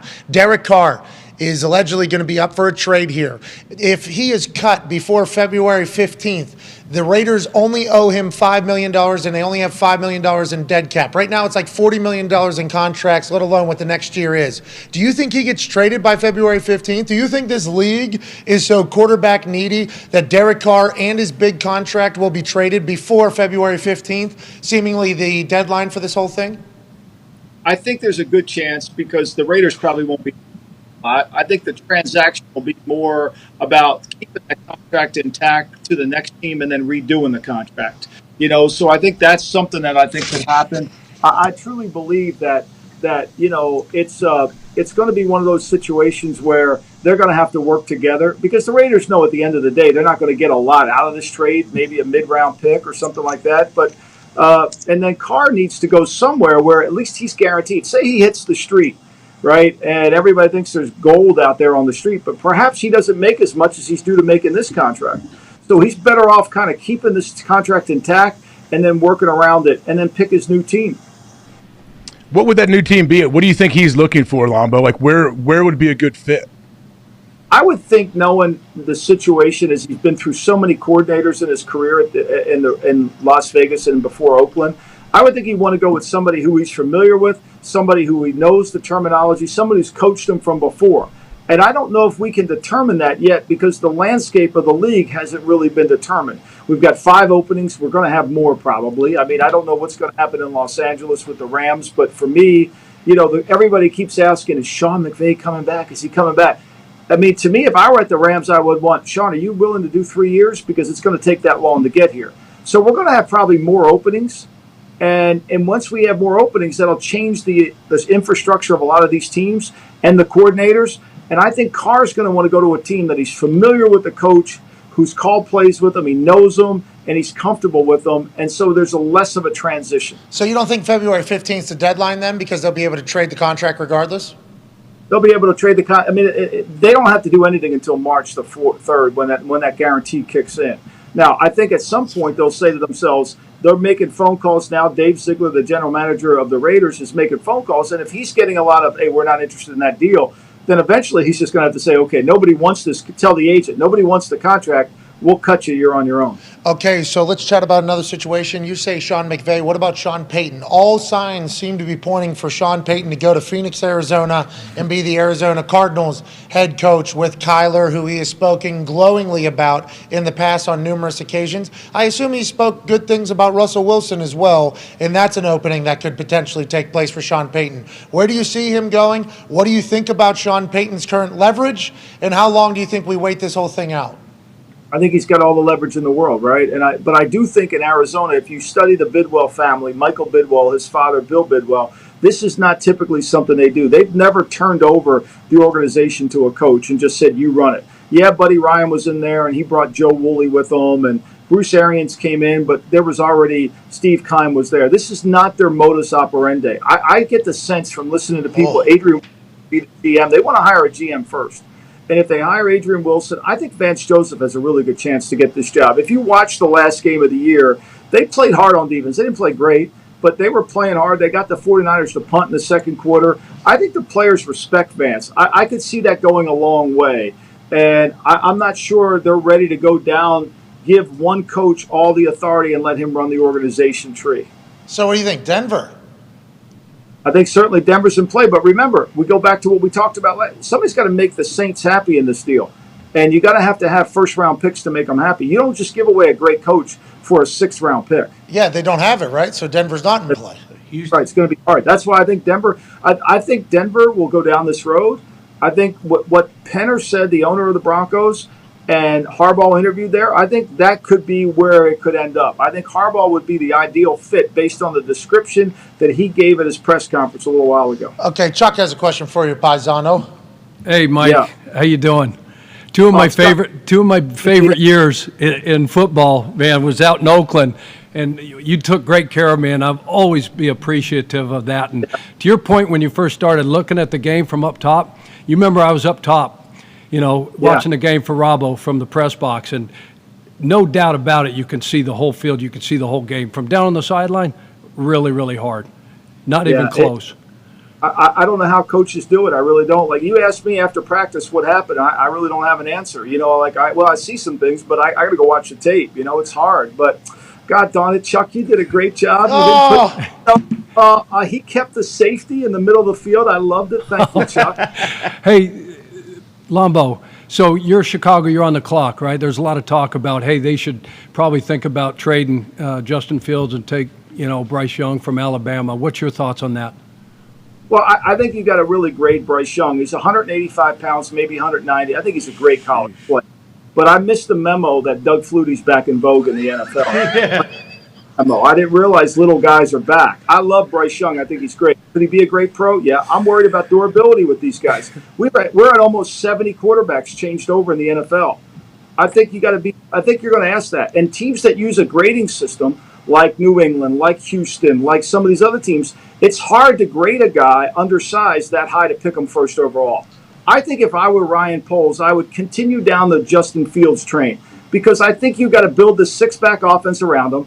You got to help your offensive and defensive lines get better, and you got a rookie contract. And the kid is electric. Now, he doesn't throw the ball very well, but I think in the six-back offense, you got a chance. I don't know if I would cash him in for that. I think I'm better off getting a better player that I know what I'm going to get in terms of helping my offensive and defensive lines. He's like 5'11", too. I've been very confused by it, especially after having eyes on C.J. Stroud at that Peach Bowl. It's like that's a dude, right? It appears to be. It's a big question mark on it. Will anybody be a good NFL quarterback? It is a very difficult position. There are so many things you have to be able to wade. So who knows if the last pick is going to be a guy? But you look at the body of C.J. It's like that's a guy.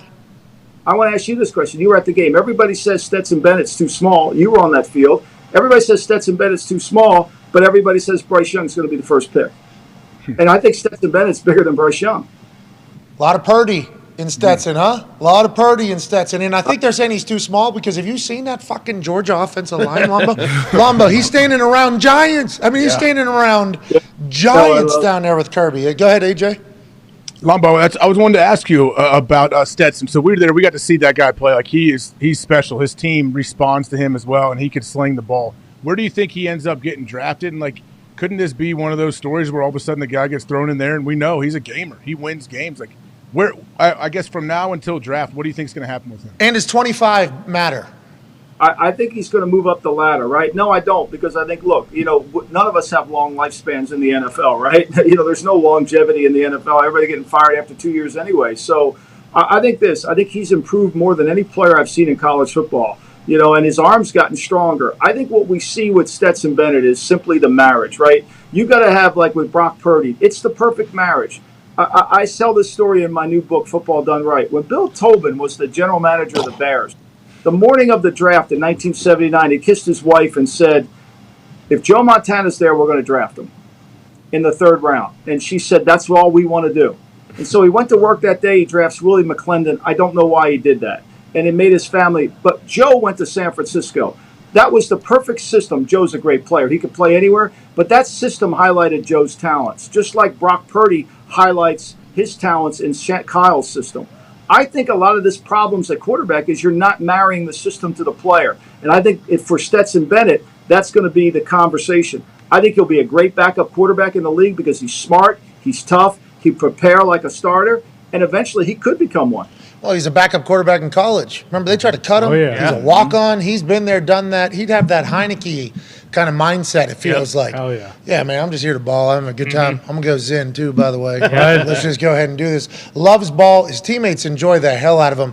He can spin it, too. Oh, yeah. I mean, he can spin that thing, which is great for practice. And if he gets in a situation where he can do his thing, I would love to watch it. Darius has a question for you, Lombo. Hey, Lombo, two questions. So the first one, I'm not personally familiar with the 6-back term, so I want to learn a little more about that. And then number 2, what do you think is the best available job right now of the 5 open head coaching positions?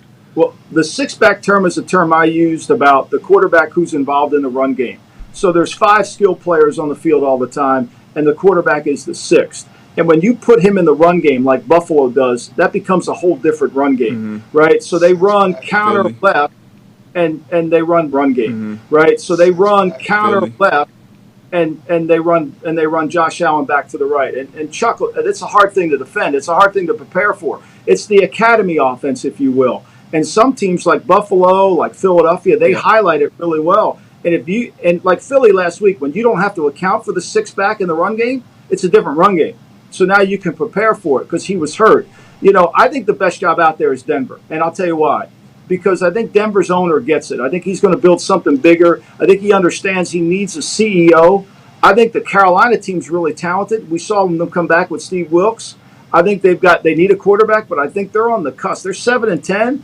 Their offensive line played well. I think that's a job that could be really good, but they need a quarterback. But they have a lot of young talent. But the overall organizational structure, to me, as of right now, I think Denver, even though they don't have draft picks, you got to deal with Russell. I think that owner could be special. Feels like you respect the hell out of the way they go about doing their business. Sounds like. And you're like, they'll figure it out. They'll figure out the NFL. These people do good business. They'll figure it out. Yeah, I love that press conference. I thought he was the first owner I've heard talked about what he needs. Most of these owners can't describe what they want with their head coach. They don't know what the job is and what it isn't. He made that very clear. Ty has a question for you. Yeah, Lombo, speaking of Brock Purdy, we were talking before you got on. Even if the Niners don't win the Super Bowl, or say they do win the Super Bowl, what do you think happens next year with Trey Lance and Brock Purdy? I mean, I think that's a fair question. I don't know. I think Brock Purdy has a pretty good read on that team, and I think the team likes him. And look, we're going in this playoff weekend. So Kyle Shanahan's played in 5 playoff games. He's won 3, lost 2. In those playoff games, so we don't start killing Brock Purdy, in those playoff games that he won, he didn't throw the ball more than 19 times in either of those games.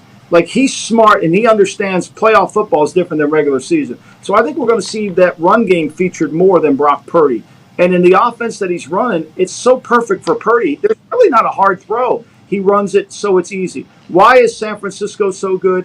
Because they play base, and Chuck will talk about this. They're in base, and they can get to any formation they want to get to, any personnel group. If they're in 11, they can get to 12. If they're in 12, they get to 11. It's hard for defense to match them, and their speed is too good.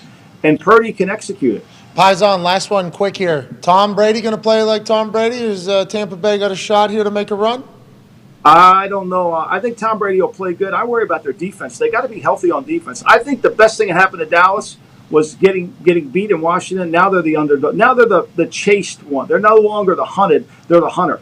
That's a good spot to be, especially when you're Mike McCarthy and you eat adversity for lunch, like your quarterback, Dak Prescott. We can't thank you enough, ladies and gentlemen. Author, talker, legend, Michael Lombardi. All right, joining us now, big shout to Paisan. Love whenever he's on. He's so good. I like the genuine, hey, there was some genuine kinship going on right there between you He took two. great care of me. He was awesome to be out there. Every time he comes on the show, he's great. Obviously, he has publicly made some mistakes in the football world that people will hold over his head forever, and that's going to happen when you're out here and when you hold that position. He's incredible at just talking about his experience, how he's viewing it from a vastly different point of view than us. An actual GM who's good at speaking, and he was with Bill for a while. There's a lot of it's incredible. We're very lucky that he stops. Big thank you to Michael Lombardi. Joining us now, another big thank you is in store. This dude has a tud in 4 straight games. What? He's getting hot, and obviously he's incredibly handsome.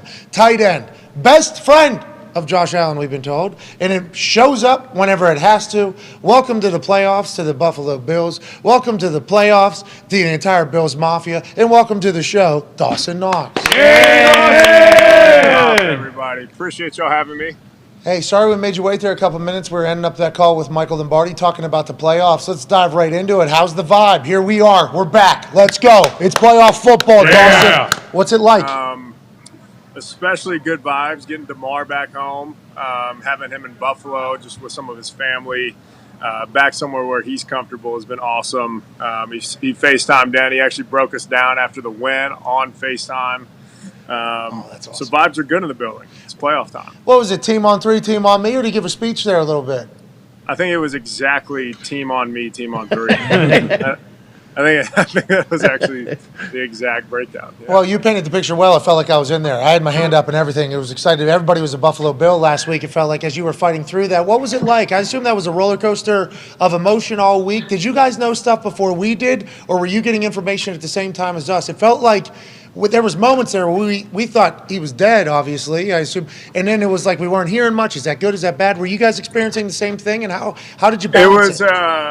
So we would have team meetings where they would give us the news before they broke it to the public, but I'm pretty sure they tweeted it almost simultaneously with us getting the information in the team meeting. So we were left in the dark a little bit, but I mean, they told us as much as they could.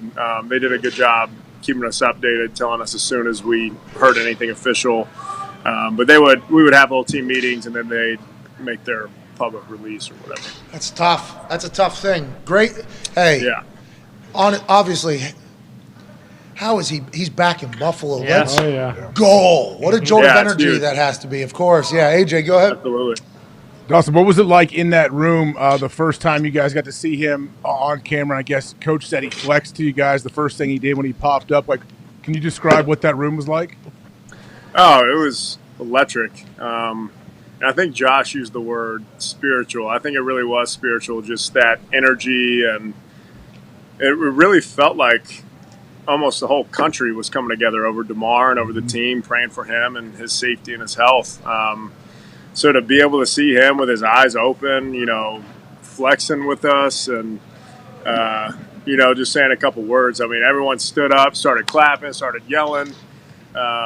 Everyone I feel like had chills all at the same time. It was really cool. Yeah, the whole world, as soon as we found out about it, we were pumped about it. And I feel like your team is one, and anybody we talk to from that building talks about the chemistry, the camaraderie, how tight you are, playing cards. The weather, obviously gets pretty bad, and there's not exactly a bunch of stuff to do in Buffalo all the time. So you guys hang out together a lot. When you go through something like this, it can only bring you tighter. Could you guys even guess that your team could get tighter? And obviously, is this something that has made you guys a better team, you think, having to go through something this traumatic together? Yeah, absolutely. I mean, we already knew that we were a really close team. It's really cool having guys from other teams come in talking about how this place is special. It's not a cliche. It really does feel like a family. A lot of people say that, but having outsiders' perspectives come in and say it's pretty incredible, just the chemistry of this team. And that was like at the beginning of the season. And we've, had some crazy things going on this year, the shooting in Buffalo before the season even started. Couple insane snowstorms, and obviously the thing with DeMar. It really did feel like the team was about as close as it could get. And then after what happened with DeMar, and even now, I feel like somehow we found an extra step to take. So it really does feel like a brotherhood. And it's pretty cool knowing that you got guys out on the field that are going to go to war for each other. We're, like you said, hanging out outside the building. I wish you could see outside right now. It's miserable. I mean, it's like raining and 35 degrees, and we haven't seen the sun in 2 months. But it's something that'll bring you together too, because it forces you to hang out with each other. So Yeah. I mean, we're having poker nights, seeing movies, you name it. It's a pretty awesome team to be a part of. That's the type of thing you can't measure. Obviously, is what makes the great teams great. We're excited to watch you guys try to climb this mountain for the first time together. And everybody we've chatted with on your team, we love, including that guy that's on a jugs machine behind you. Will you tell him, Gabe? Will you tell him? Where's he at? I think he's on the jugs machine behind you. I think he You're was. going to bring him over here? No, just tell him 85-yard touchdown or longer. We're still donating $85,000. So you remember there was 85-yard touchdown. Does that go for anybody? Sure. I don't know if my top speed can get me to 85 yards. What do you want? What do you want? What distance? 35? That's a long ass touchdown. Yeah. Let's go 50. We'll go 50 for 50. Okay, perfect. We'll do that. Is that fair? Yeah. All right. I mean, you could have got this at 35, though. Yeah, that was bold I think strategy. you could have got it at 35. He wanted the extra 15. I know, but I felt like that was kind of like a cop-out. I want it to be a stretch for myself. I want a challenge. I respect. I don't want it to be. Are you diving at the end of that thing? You think? Absolutely, right? I mean, I'll throw up like a 5-0 for you. Okay. Here we All go. right. Hey, just something to think about. Yeah. Something to think about. We will do that. Let's talk about this playoff push. How do you feel the difference between this year's team, last year's team is at this stage of the season? And now that you have the experience that you guys have had, how much are you relying upon that, or is that not even talked about or thought about at this moment? Yeah, I mean, I think every team is different from year to year. Obviously, pieces get moved around. You got different guys on the roster. One of my favorite things about this team is having Von Miller, not just as the player, but as the leader. I mean, he's got up in a couple team meetings we have, and he's just had some incredible messages. Obviously, he's been there and done that in terms of winning Super Bowls. Okay. You name it. Sorry, say that again. It sounded like something just got sliced right in half in the back there. Was that It was probably one of those lawnmowers outside. Okay, hope they're okay. Careful. Vaughn's got a farm. But yeah, no, having Vaughn's leadership, telling us, how to, kind of get things toned up for this week. We've worked all year to get to this point, and this is what really matters. And now it's kind of time as a team to start peaking. In this league, you hear it's all about timing. It's all about what you do when the playoffs start. So we've hit all the ups and downs, and now it's kind of time to start toning it up, getting it locked in. I always wondered how you guys all took Von Miller being Von Miller, because he's come on this show every single week just out of nowhere. How about that, Dawson? We're just fucking sitting here, and all of a sudden Von Miller becomes a weekly guest. It's what? This is amazing. That surprised me. It's amazing, though. Every single time he comes on, we hear him speak. We're like, Jesus, this guy should be president of something. Who knows? Whatever it is. Yeah, loves football. football. He's incredible, and he's been following Brandon Beane around the building, kind of learning the ins and outs of why he hires, who he hires, and I mean, he's even interacted with all the janitor staff, the cafeteria staff. I mean, it's insane just to see how his brain works, and I think he's got the goal of being a GM one day. So it's been really cool just kind of hearing him talk about what he's learned from shadowing Bean for a little bit. Well, and also the way he talks about your locker room is fantastic. I'm happy to hear that as like a marriage made in heaven. He said 6 more years he's planning on playing. Yeah. They caught him washed last year, and then he came in, wrecked the game, and he said, I got another 5 years. Connor has a question for you, Dawson. Yeah, Dawson, obviously during the DeMar situation, nothing really was more important than that, but as that kind of progressed, the conversation about the neutral site AFC Championship game was had. Did you guys play any mind to that? And obviously you're taking it one game at a time, but now that it's in Atlanta, have you guys, started to think about that possibility and how well Bill's Mafia travels as well? Yeah, honestly, we didn't even know until I forgot who it was that saw it on Twitter right before practice. So I'm sure guys are finding out on their phone like right now. But I mean, that's just one of those things you can't worry about until it gets here. It's the age-old cliche of, we're focused on today, focused on this week. This game's the biggest because it's the next one. So we don't want to get too far ahead of ourselves thinking about neutral site, thinking about who we might be playing, if it's whether it's going to be home or away. It's hard to think that way and still be locked in on what we're doing now. But, the fact that we'll be in Atlanta in a dome's kind of cool. Yeah. Knowing it wouldn't be at Arrowhead or it wouldn't be, wherever it potentially could be. But I think we're just trying to lock in on this week. Yeah, it's not easy to make it to that point. Obviously, a lot of things have to take place. But if the NFL sees an AFC Championship game in a neutral site and they see it become a big festival, you know how this goes, Dawson. This will be the new. There's 3 Super Bowls now. Right. Oh, look at us. It's going to be the new normal. If it generates more revenue, it's somehow going to become the new normal. We'll see it change next year. Roger Goodell standing in you remember we used to have 1 Super Bowl. You remember that? That was fun. Yeah, now there's 5. Yeah, now we got. Look at this. I think we can even stretch this to the divisional round. Yeah. I think we could potentially. They'll try to get us to play 26 games before we know it. Tone, your question for Dawson. Dawson, obviously, after everything that happened last week, and then the return touchdown happens to start the game. What was the stadium like for that? And then didn't see. Did any Bulldogs make it onto the field after that return touchdown? I didn't see anything on the internet. I had my eyes peeled. I didn't see anything. Oh, good. They got COVID on them. They got COVID on them. Mm-hmm. I know it's COVID, so there's no way that they could have, really respected the players' safety and health if they would have done that. Especially some of those ones no that are Bulldogs just- this weekend. Oh, yeah. Yeah, I know. Getting COVID everywhere. So they respected our health and they didn't throw the Bulldogs. But the atmosphere after that first touchdown was really cool. I knew I wanted to do, something for DeMar, throw up the heart because that's his thing. And I turn around and the guy that runs on the field with the camera, he's already out there halfway through the end zone. So it just perfectly timed up. Threw up the heart for him. So it was a pretty cool moment. One of my favorite touchdowns. Spiritual, you said. I think that game, as we were watching it, it was like, oh, this is big. This is bigger. 2 kickoff returns that it has. 2 of those things. Crazy. Yeah, first play of the game too. Guys there were tears flowing and guys hugging each other. It was like storybook stuff. It's like a Remember the Titans moment or some Disney football movie that was scripted. And you guys are realizing that in the moment, right? You're realizing that in the moment. Yeah. Yeah. Okay, good. Yeah, because no one expected that to happen. Because I think they said it had been 3 years and 3 months since the last Bills kick return for a touchdown. Of course. What are the odds of that? Of course. Why does that always seem? That's of course.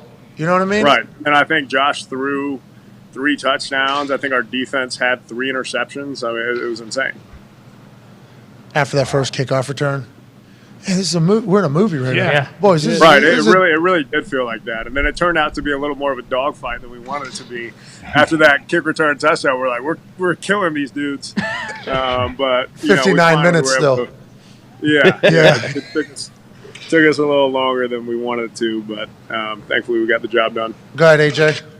Dawson, are you guys aware, I guess, of how far and wide your whole situation with DeMar has affected, not only in America, I feel like worldwide, everyone is kind of rooting and kind of come together over this whole situation. Can you guys feel the magnitude of it? You're being so close to it? Yeah.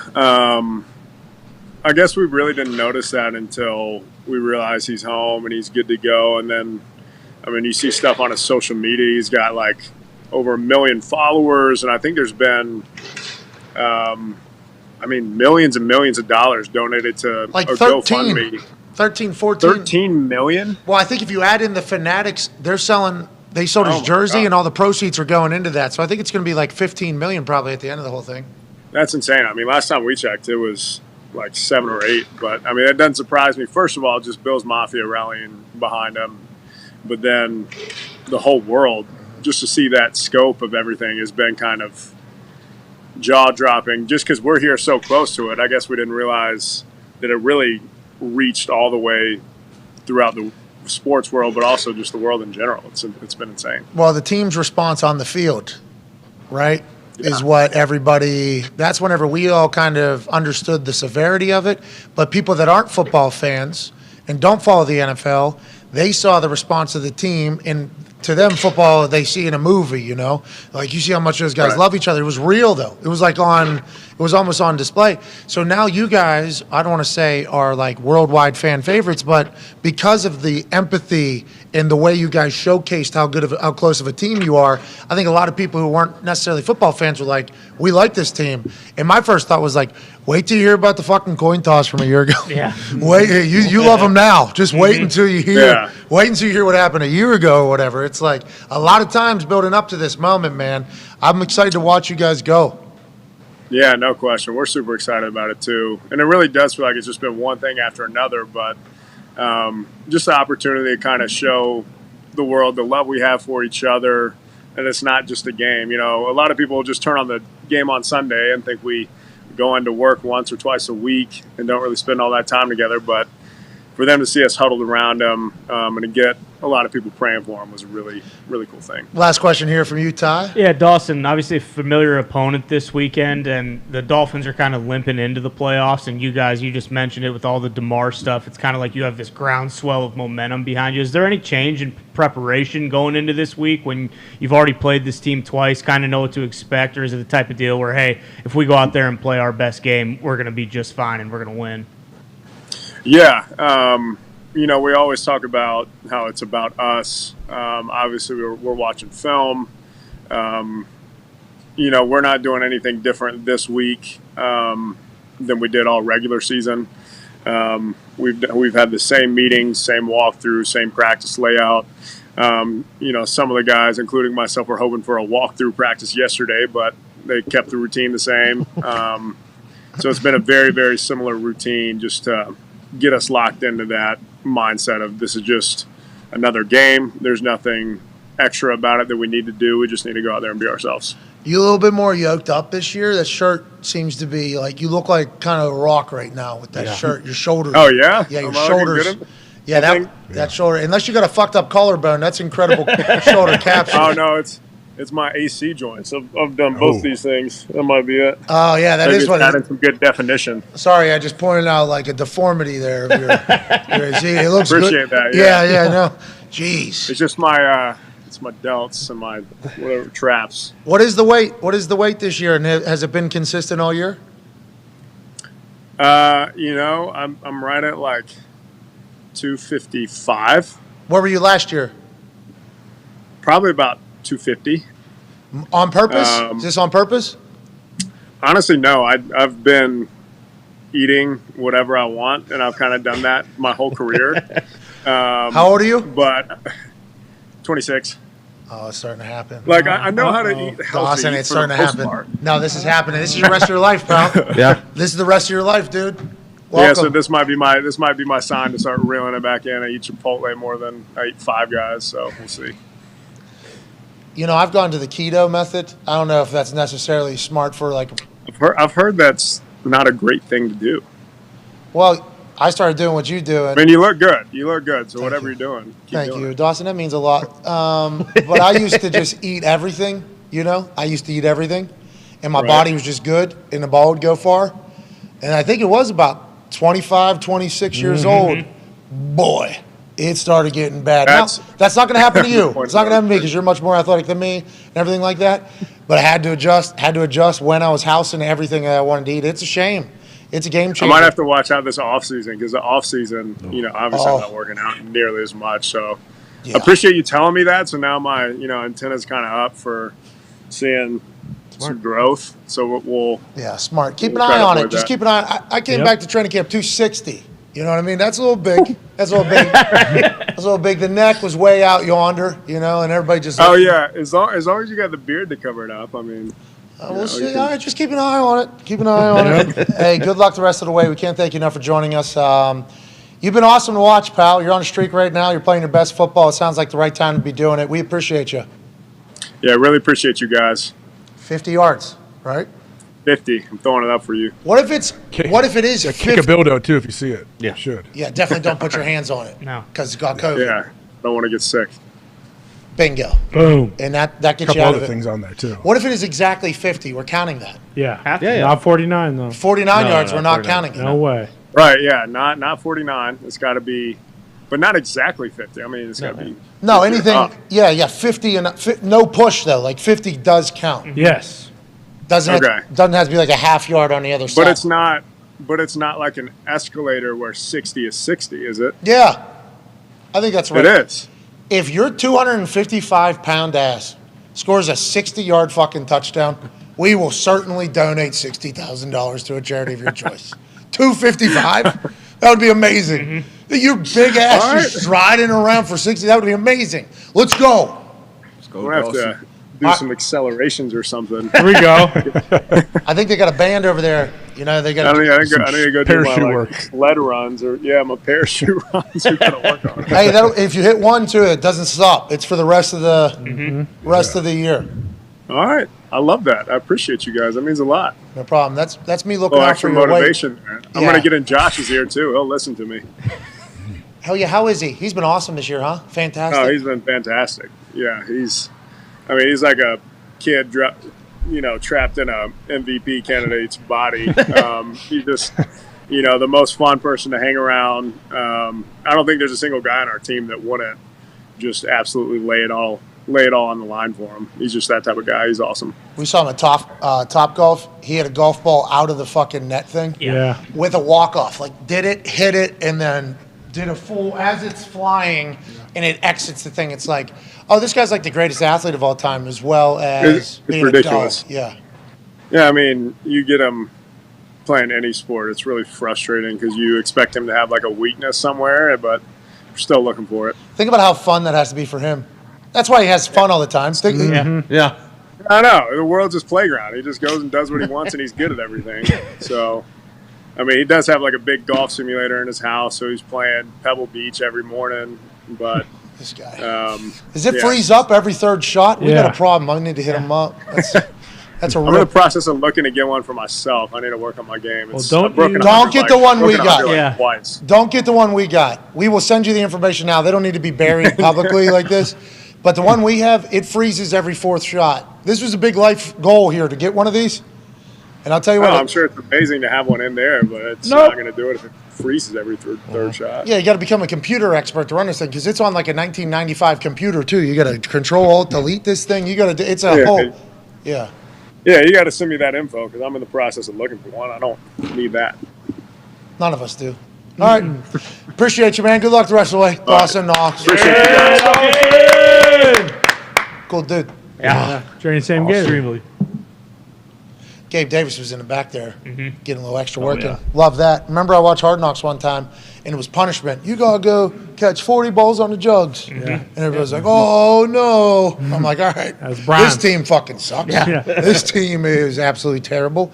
That getting extra work and the camaraderie can't be stated enough. Their team obviously has come together around this moment, but their locker room seemingly loves each other. That's a massive ordeal that you can't measure. That's huge. And then he spoke about it. I feel like Vaughn spoke about it. I know those two for sure, but like when you're in a city when there's not much else to do, that helps too.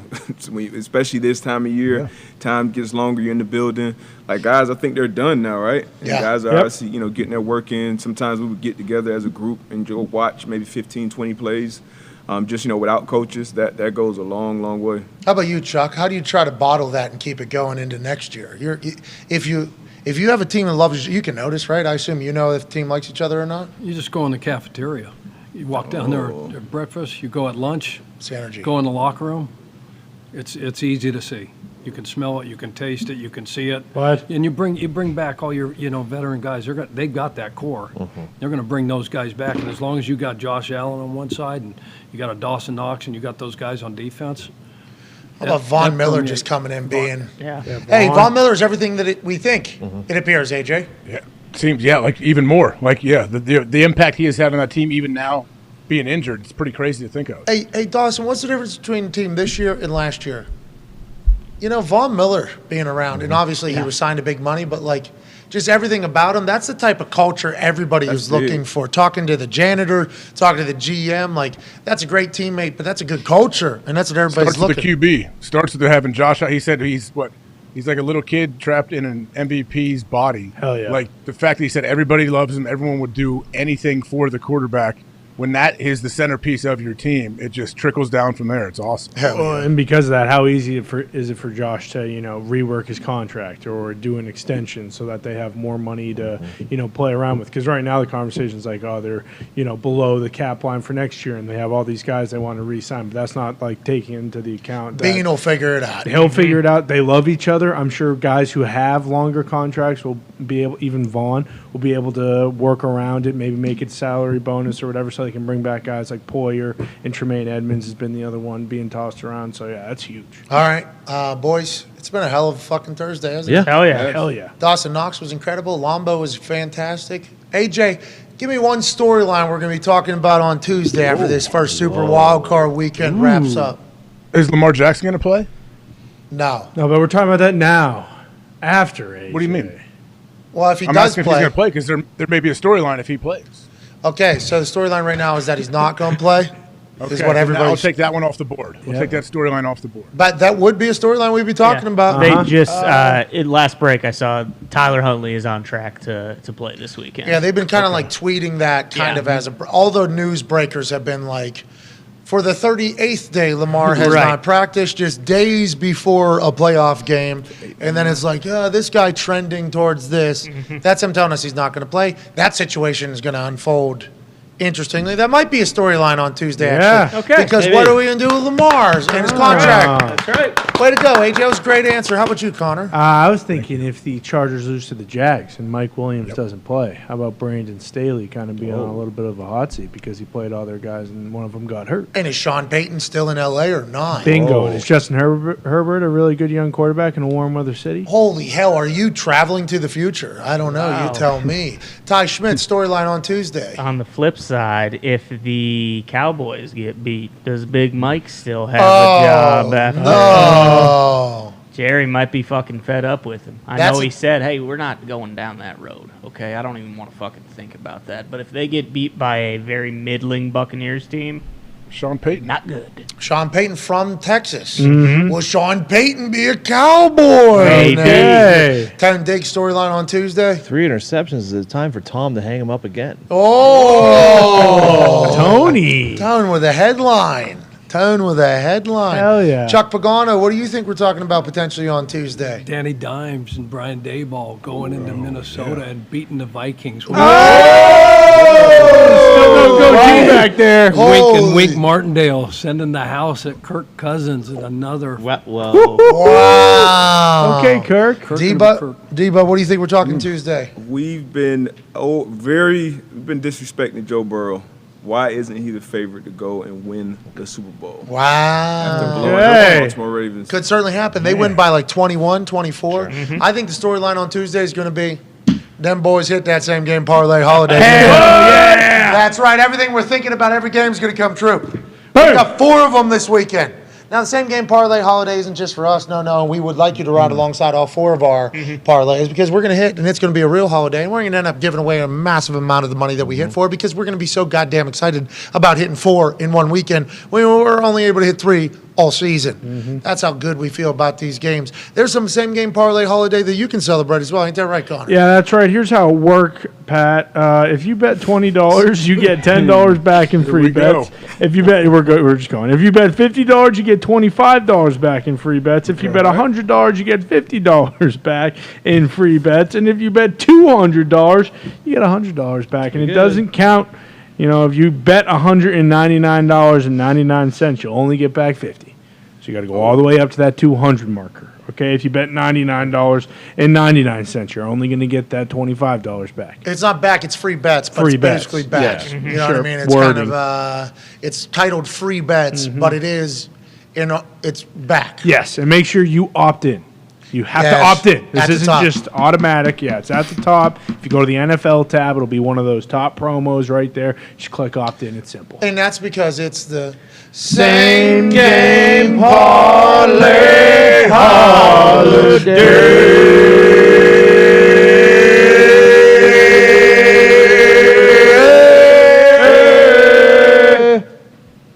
That was good, boys.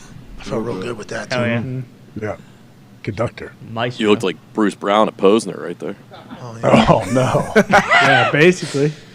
Mike, Bruce you're killing killed it. He did. He did. Bruce killed Big him. vibes. Bro, he was the MVP. Remember of the that whole- 360? How about the slow 360 did in the middle of all of it? Like just feeling it. That was only the part that was being recorded. He didn't even know that was being recorded. There's more. We got more of him in there, absolutely crushing it. He got a couple people to join in too. He was really, he was an igniter of that dance floor. And if I'm Posner and the sax player, I'm thanking Brucey Brown's service on Saturday night. Hey, great work there, Bruce. Thank you, Lee. Can't forget about Lee. What's that? That two Corso. Yeah, Corso playing Baker Street on the sax. Impressive. It was not Lee Corso on the sax. He could though. Yeah. I will say to the sax guy, let's not showcase one note for 3.5 minutes. No. You know what I mean? That's pretty loud. It sounded like a siren was going off almost. But impressive. I get what we're doing. Wait, did he build it up? Did he build it up and say, "Hey, watch this"? Kinda. He takes the clock out. We talked about this on Monday, so I don't want to have to do it again. Posner did, or the sax guy did. This guy pulls out his clock like this, and he goes start right, and then he goes, and he hits a note or whatever, and then he just carries it for like 2 minutes. Certainly impressive. Yeah. Certainly amazingly impressive. And Posner had to tell people too, like, shut the fuck up and just listen because people were getting pissed. That was a different song. Oh. He did it a couple times. He did the get low one too. Get low. In the middle of that long note, did you yell at just play the hits, Mike? Yeah, screaming Ibiza. Connor said, just play Ibiza, dude, like 10 times. 10 times. He had hands in. He was designated driver too, so he's a little bit different state of mind than all of us, I guess. He had hands in like pocket, whatever, and he had his big hat on, and we're standing upstairs, and he's viewing Posner from here, and I'm like sitting over here on the banister viewing, and he starts another song that none of us know, and I look over, and Connor's fucking hands go out of his thing. This fucking guy, dude, screaming, echoing off the building that we were in. Just play Ibiza. And then he would just walk out. He was so offended. Come back for the start of the new song, same exact spot. Play another song that either he didn't write or we didn't know. Exactly. Both hands up, fucking hat off 1 point. This guy. Play, because we were waiting to leave. To leave for Ibiza. That was literally, we were waiting to leave. Posner knew that though. Worth it. He made us wait to the very, very end. And he didn't even sing the song right. Yeah, he did. No, he didn't. What do you mean? What did he do? He one of the verses he sang, granted, it might be this one, but you can't play it. One of the verses he sang, he started the lyrics late to what the music was. So it sounded like shit. It sounded like shit. Come on. He was playing love songs, too. I mean, what are we doing? They were great. It was great. Is he doing halftime of the Super Bowl? Yeah. Should. No, Rihanna is. Get jacked. I am. That was a great. Honestly, that's a great. Rihanna is the very pumped. She just had a baby too. She's got fresh pipes. Globes killing it. What's that? You're talking about the game 3-peat for Georgia. You guys saw them firsthand. They got enough that's already come out. For sure. Carson Beck, You the guys quarterback, betting that? he's 6'4". He's Stetson Bennett, he's 6'4". They're plus 300. Yeah, they are the to favorites win once again. the Natty. You guys bet Plus 3. Plus 300. That's it. That's it. Plus 2,000, plus 1,500, things like that. So- Plus, what's that? So tough for them. Like it's so tough it's so impressive and so tough at the same time to where like people just expect them to win the national championship 3 times in a row. So every regular season game, people are like, this doesn't matter. What do you mean? We got to win by 100. To the internet's point, Kirby Smart had them thinking that nobody thought they were going to win games this past year. And to help Kirby out, all we did was just never talk about him. Yeah. Game day, never talked about him. Honest, that was like one of my biggest. That's the thing. You just assume, hey, of course they're going to roll. We'll talk about them when they get in the college football playoff. Oh, Georgia's college football playoff conversation. They'll get theirs or whatever. Basically people are saying. But I'm like looking at this slate of games and I'm like, are we talking about Georgia? They're like, no, we're not talking about Georgia. I'm like, the reigning champs. They're our champions, right? Mm-hmm. They are currently the face of our entire. That one hurt. Bang your just knee? happened? No, I fucking What just sneezed. happened? I sneezed. What's going on? He's thinking about Tony. I sneezed and I held it in because we're on Okay. air. But right through the rib cage. Tony, just mute the button right mic, here. and sneeze the other way. I mean, you can hold these mute buttons in. I mean, just Pat, I didn't hear it. I didn't hear anything. Yeah, of course not. But Yeah, right? Damn it, I'm pissed. You crack a dude. rib, hold it in a sneeze. Yeah. wow, I saw real pain. I saw some real pain coming from Tony. It wasn't just his face; his whole body crumbled at one point. Right out through the ribcage. Anyways, we never talked about Georgia. So Kirby was able to run with that. Like, nobody's talking about us, nobody cares about us. We're able to do that. I don't know how he's going to be able to do that this upcoming year. If anybody can do it, it's Kirby. You enjoyed that and having pregame all that speech? time. Oh my God! Chuck loves Kirby. We're talking about I'm with earlier. you guys. I would have done whatever. Oh, yeah. Right up the wall, fireballs coming over the top. I'm following it. You love Kirby Smart? Yeah. Me too. And all that time he had with Nick to learn, because it's all about now complacency and this, that, and hey, we eat off the floor. I guarantee you, they partied or whatever, but the next team meeting, that next day or whenever they had it, it was frowned back on. Bullshit. Yep. You're going to start reading and thinking this, and this, and he's already set the tone. A.J. McCarron said on College Game Day that the meeting the day after Saban came in and said, this team here hasn't done a damn thing, all right? Team last year won. This team ain't worth a fuck, all right? So I don't want to hear nothing about what happened. And I was sitting next to Saban. I just started, like, laughing while this video is on. And Saban didn't even budge. It was just like, yeah, yep. That team hadn't done shit. You know, a lot of seniors are gone. A lot of guys here in the NFL are gone. What is this team going to be? I'm like, yeah, but can we take a week? You know, like, just a couple days? For a little Let's bit? do this. Well, hey, Chuck, do they ever enjoy it? Chuck, do you guys ever enjoy wins as anything? coaches? 24-hour rule. Yeah, but it's not even that, right? It's like Is it 12. just a relief? The only Is it a real relief time, to win or what? because there's only one champion, right? College, there's one. There's one team that's going to be happy. In No, the NFL, Serve Pro First Responders. Yeah, Bowl. Rose Bowl. What's that? The Bulls. The Mayo Bowl. The Mayo Bowl. The Belt Yeah, Bowl. so if you're good with Remember that, the most programs Gator are probably Bowl. good with that. You want to end on a good note, but yeah, you can enjoy it for a little bit, get away, recharge, reset. But then that job's 365. There is no days off, especially with NIL, portal, recruiting. Yeah. You cannot. They can't breathe. You cannot take a breath. They're hosting recruits at basketball games right now, I bet, in Georgia. That's what every other team's doing. Like assistant coaches have to there's visits coming all the time. The thought of those, the thought of those football coaches at that basketball game, now these guys, they run a quick, this is a fun, acting like they know what the fuck's going on, just selling at all The times. fun brand of basketball they play here. These dudes haven't even got out of the office in 6 months. They have no idea. They're just selling their asses off. What'd you just say? I like Bama next year. Oh. Go ahead and say it first. After seeing Saban's face. Who's the QB? After David Pollock. Pollock said the truth, by the way. Hey, Yeah, that's real. It is. It is. And back Pollock to back. is like the greatest Georgia Bulldog of all time. So I enjoyed the internet just being like right in Saban's face. But it was like, Pollock, I think, was just like, 3-time What- All-American there. And no lies. he was like, what are we even talking about? Yeah. Yeah. Nothing I said was yes. But Saban's face, though, was like, all right, all Yeah, right. he's pissed about it. First thing he said to his team, I just had to sit up at the fucking game day with fucking David Pollock and say right to my face, y'all believe that? They run it. You know why? All right, because they won too. All right, we don't win. Yeah. Okay? All right. All right. You know how pissed those players are at Alabama when he did that? Thanks, Because they Pollock. know they're getting a face full of Nick anyway. What the fuck? God. They're in their morning workouts right now, those 6 a.m.s where you just go in and Mat get killed drills. for an hour and a half. Yeah, what's that? Just for the next 3 months, every morning, 6 a.m. What are we doing? Right into spring ball. Right into spring ball. Oh, you're just getting killed, yeah, for an hour and a half. And then go to class and be attentive and have full energy, ask questions. in the front. Sit in the front. It's like, well, you had me up at 4 a.m. I was out till 3. What do you want? I can run on an hour of sleep here. Makes sense when you got the fucking Iowa Hawkeyes nipping at your heels. You need to make sure. Who's that, Bama? Yeah, goddamn right. Bama, Georgia, you name it. What'd they score, 7? 21. All year. Yeah. No, there was 2 pick sixes. Yeah, it was. Goddamn right. Chuck, watch your terrible Defense fucking- hunts, baby. Phil Parker, you know Chuck. Hey, good field position defense can win you a couple of games. Yeah. Not all of them. No one's talking about it. Lombo was saying, hey, why are you snapping the ball with thank God he had the under. That's why he was telling Georgia to slow that shit down. Lombo? Slow down. What are they doing? Hey, Pat, will you ask Kirby, what is he doing? It's a poor field.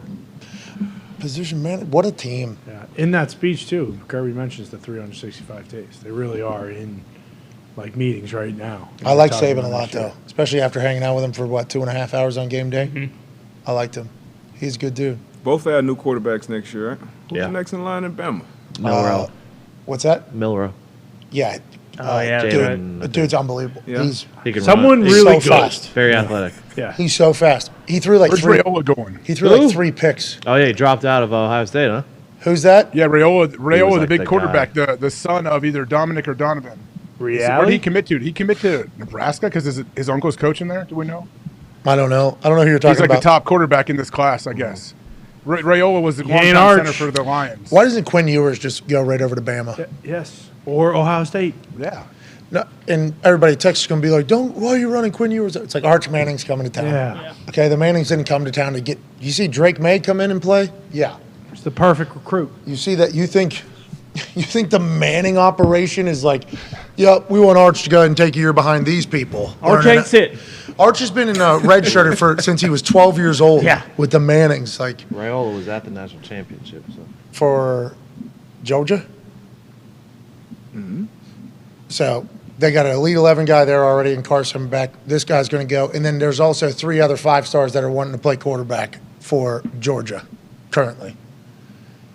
He's got the mitt. I like cut. this guy. I like no that. laces. No laces either. Look at that. How come he decommitted? You didn't return his phone call? What's the deal? Ryan Day didn't like him? No, he never called me. I don't know what the reasoning was. How come you're not out there recruiting for the boys? Yeah, why don't you ever help something? I have actually. I've been to some recruiting events with him. Yeah. Really? Why doesn't West Virginia do any of that? Follow up. Neil Brown's, he's busy working his fingers to the bone, obviously. That's right. He's been texting and tweeting. We're going to be back in there. Okay, no Yeah. big deal. Got a Did they chance have to him pick back? one. What's They that? brought him back? Oh, yeah. Yeah, They him did, and they did. Graham Harrell are playing bumper cars No, right now. Graham Graham Harrell Harrell actually left. Wisconsin, I think. Purdue. Oh, bummer. I was going to say with Fickle, that would be electric. I know. That's why I thought that's where he went. Somebody. That was pretty good bringing Drew Brees and them in to help with the bowl, huh? Yeah. Yeah, they really played well. What did he do, you think? What did Drew do? He actually Nothing. just went to hand out What was that final? Quite a bit to It was like 37-0 at the first quarter or something. It's like, Drew tried to talk to him. The boys wouldn't listen. He did. He did the 1 for me, 2 for you, 3 for Yeah. Purdue, 4 for Right. Boilermakers. $5 free bet. That's what he did. And he said 6 the Lightning. Let's make sure we repeat that again next year. Go find All right, Chuck. Jeff Saturday did all right. Drew Brees did just fine. The boys didn't listen. It was execution. Isn't that what you guys always say? Execution, execution. It just wasn't It was good. We had a good plan. Execution Like just wasn't McKay said back in the day, I'm all for it. Yeah, all right. Chuck, we need to give away some money, don't we? Here you go, Chuck. Here we go, Chuck. AJ, how do you feel about what Chuck's going to do right now? I feel great about it. What's he going to do? I want to see him hit some putts too, though, because I like seeing Chuck Something smooth to 'em all. stroke there on the green. He's a pigskin thrower. I don't even think we're going to get that far. So Yeah, the we thing, won't get that far, but I agree, because his throws in hour 1 were so dialed in. Dialed. You would say he's going to make this first try, and then when we do that, we're giving away $500 to 10 people. Let's do it. You think he's going to make his first one? Absolutely. I Off the think so. glass. No doubt about it. 10 people, $500. Got Retweet it. this. Oh, well, did it go off the glass? But going after it, though. He hit the backboard. Say. dial it in. Dial it in. Chuck Pagano. Yahtzee! Oh. It's always close. Welcome back to the Pat McAfee Show here on this Thursday, January 12th. Chuck Pagano, former coach of the Colts and the Bears and the Miami Hurricanes. All right. Take a step back. All right, Chuck. Take a step back. Ladies and gentlemen, Get the, if Chuck Pagano can bury this football into the basketball.